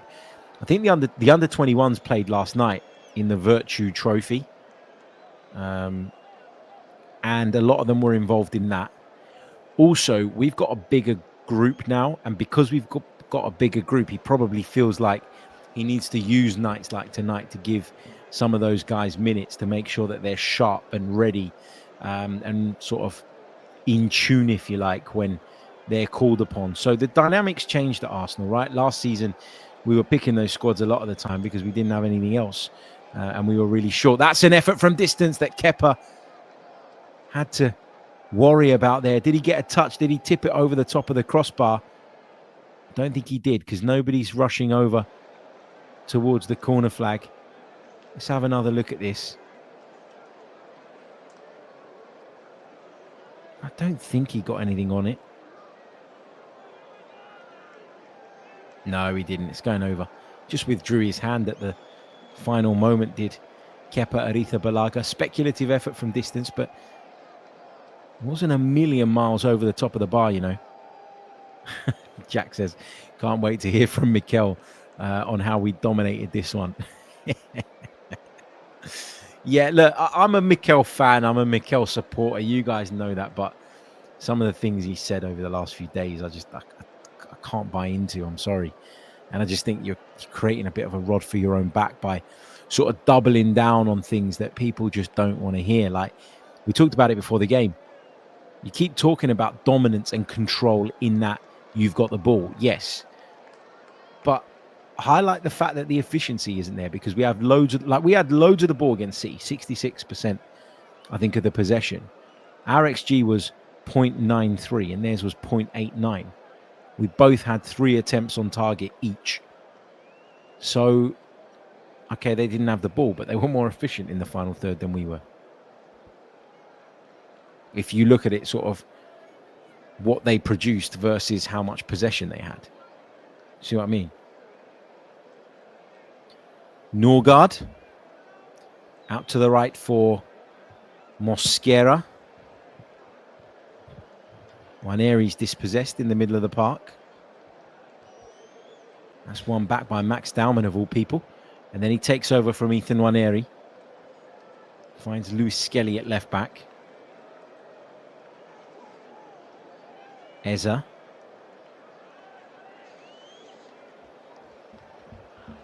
Martinelli. 78 minutes on the clock. Arsenal 12 minutes away from progressing through to the 4th round of this season's EFL Cup, League Cup, Carabao Cup, whatever you want to call it. That's a ball in behind for Victor Gyökeres. And he gets the shot off, but it's deflected over the top of the crossbar by the defender Humphreys, who was on the stretch and just came flying across the Swedish striker as he was about to pull the trigger. It was a lovely first-time ball from Max Dowman to release him. Brilliant pass from the young man. The touch was a tidy one from Gyökeres too. But just as he went to pull the trigger, he had the door closed on him. Arsenal corner kick. Port Vale have an injury issue. Clark is down at the moment.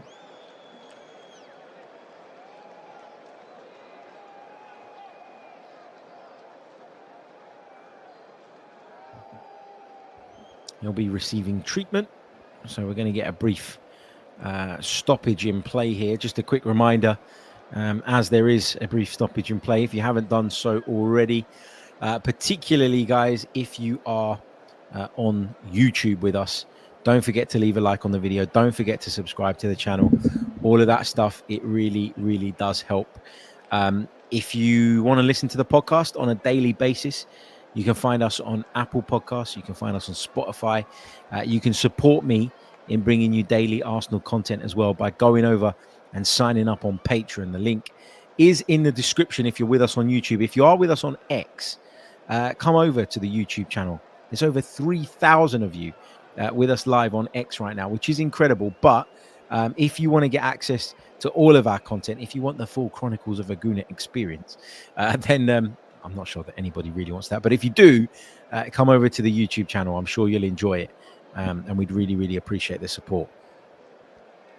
Just seen that Max Dowman pass to release Victor Gyökeres again. What a pass that was. Sublime. Arsenal about to make another change. Martinelli off. Trossard on.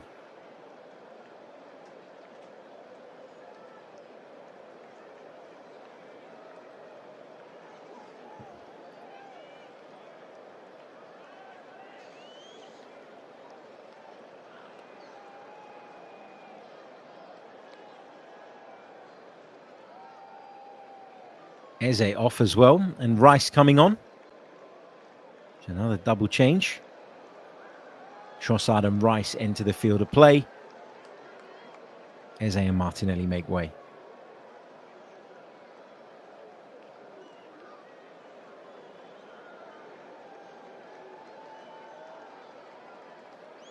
Just replying to a message from my brother who's moaning about the performance. They exist in the Symeou family too. Don't worry. Rice out to the right for Dowman. Back inside to Declan Rice. Now Lewis Skelly.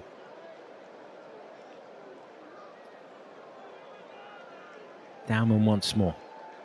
Dropping the shoulder. And then pinging it inside to Lewis Skelly. And then Rice will sweep it back to Kepa Arrizabalaga.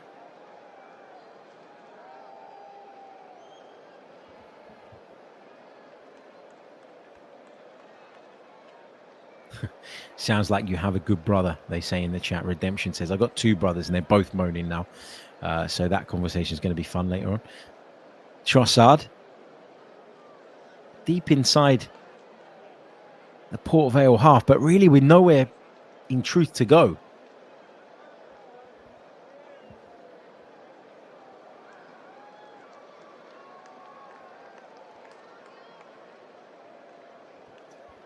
Port Vale 0, Arsenal 1. Into the last 7 minutes of this one, plus whatever the officials decide to add on at the end.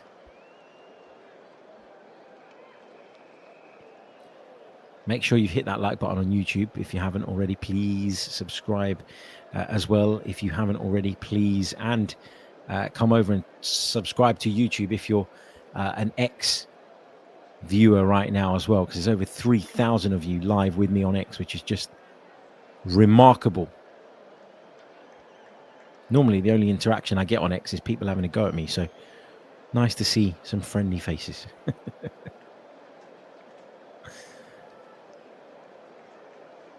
Max Dowman's been bright since he's come on. You know, we've come to expect so much from him that, you know, unless he's beating people, scoring goals and winning penalties, then, you know, people are at times going to feel a little bit shortchanged. But, I mean, the kid's 15 years old. I really, really hoped that he was going to make his first start tonight. It wasn't to be. But he's come on. He's shown some nice touches. He's put a chance on the plate for Victor Gyökeres, which is more than some have done all season so far, really. You got to give him his flowers. Varendra says the reason that he is so bright and exciting to watch is because he hasn't been indoctrinated in this squad's ways. He hasn't got the handbrake on. Is that what you're trying to say? Well, I'm going to be laughing about that all season. Into the box it goes. From Port Vale, that is. Arsenal defending here. Gyökeres trying to bring the ball away for the Gunners. Didn't succeed, though, as it's chipped back in towards the penalty area. And out comes Kepa Arrizabalaga to claim. He'll then roll it out short to Gabriel. Remember, the fourth round draw is coming up tonight at around about 10:20. We'd have wrapped up by then, but we will react to that draw on tomorrow morning's podcast, where we'll look back on this game. Based on the 85 minutes that we've seen so far, it's going to be a pretty short podcast. Don't know how we could get more than 20 minutes out of this game, if I'm honest with you. Here's Trossard. Lovely bit of control on the edge of the box. Can he make room for the shot? He does! And he scores. Leandro Trossard secures Arsenal's place in the next round of the League Cup. A fantastic finish. Trossard off the bench and having an impact again. It was a long, direct ball upfield. He brought it under control beautifully. Just checked inside onto that stronger right foot. And the minute he had the opportunity and the space to pull the trigger, he executed to perfection. It was Saliba's ball over the top. Trossard brings it down, checks inside the centre half, and literally from the edge of the penalty area, pretty much on the line, in a central area. He drags his shot back towards the near post. The keeper could do nothing about it. The Arsenal fans behind the goal enjoyed that one. And with that, we can put our anxiety around Arsenal's progress to the next round to bed. Mikel Arteta enjoyed that. Those who've made the trip from North London enjoyed that. It's Port Vale 0, Arsenal 2.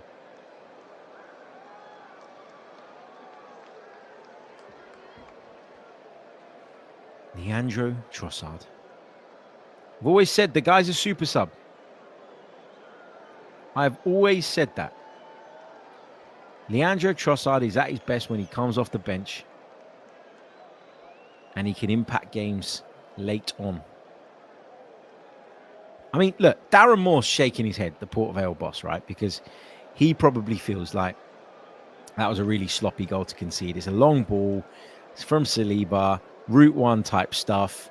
Brilliant bit of control from Trossard initially, but then he's allowed to kind of check back inside far easier than a centre-back like Darren Moore would ever probably like to see, okay?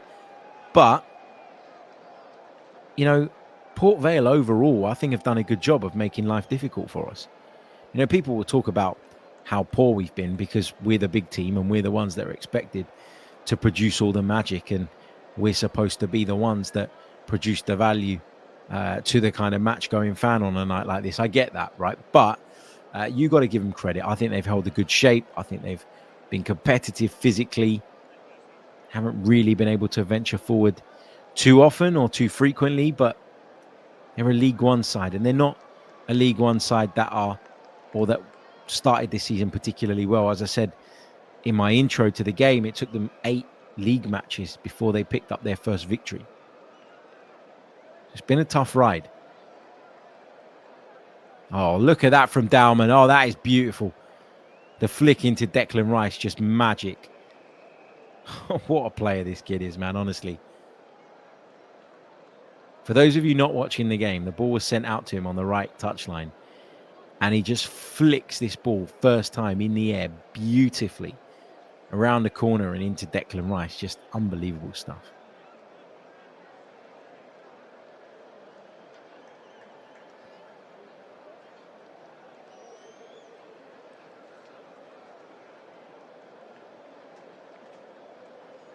Trossard into the channel for Gyökeres to chase.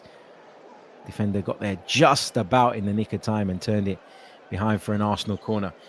I can imagine right now that Mikel Arteta's phone is going off in his pocket. CEOs, presidents, chairmen, coaches, scouts saying to him, I can't believe you've done this to Port Vale. I'm sorry, but I found that so funny. I did. I found that really funny. Once I got over how ridiculous I thought it was, I found it funny. Arsenal corner. 89 minutes on the clock. Declan Rice will take it from Arsenal's left-hand side. It's going to be an in-swinger towards the far post. Big Gabby was up from the back. It's half cleared. Lewis Skelly picks it up to the right of the area, works it to the corner of the box where Max Dowman is.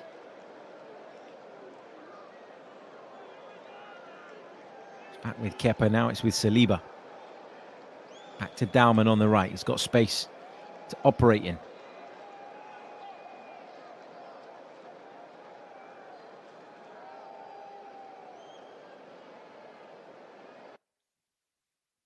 Foul on Lewis Skelly. I think it was on this right side. 4 minutes will be added.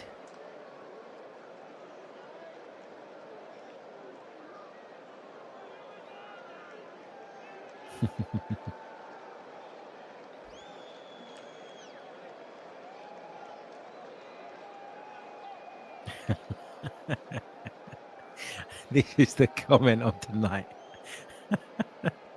Arteta doing handbrake turns in the press conference. Fantastic. Fantastic banter. We've had close to a minute of the 4 added on. I'm going to leave that comment on the screen until the stream ends. It's that good.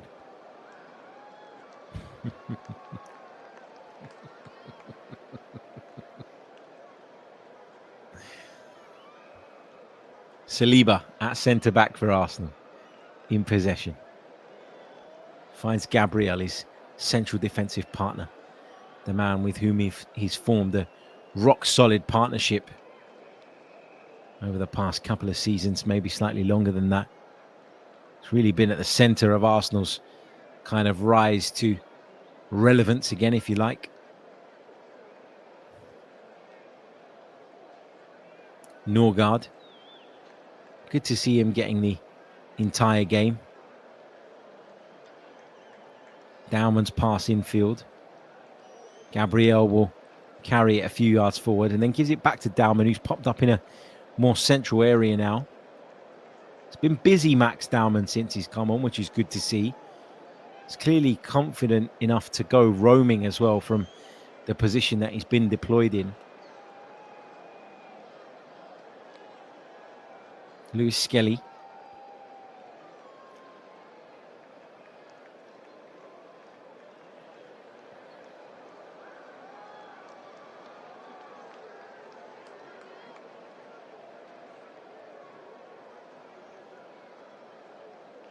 Saliba at the back for Arsenal. Comfortable spell of possession for the Gunners. We've had 2.5 of the 4 added minutes. Saliba into one area, who's dropped deep and just calmly rolls it back to Kepa Arrizabalaga.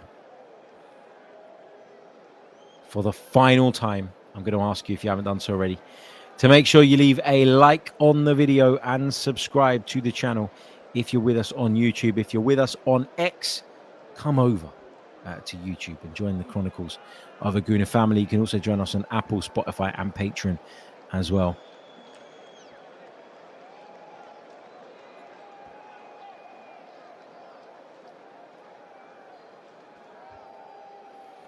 Saliba.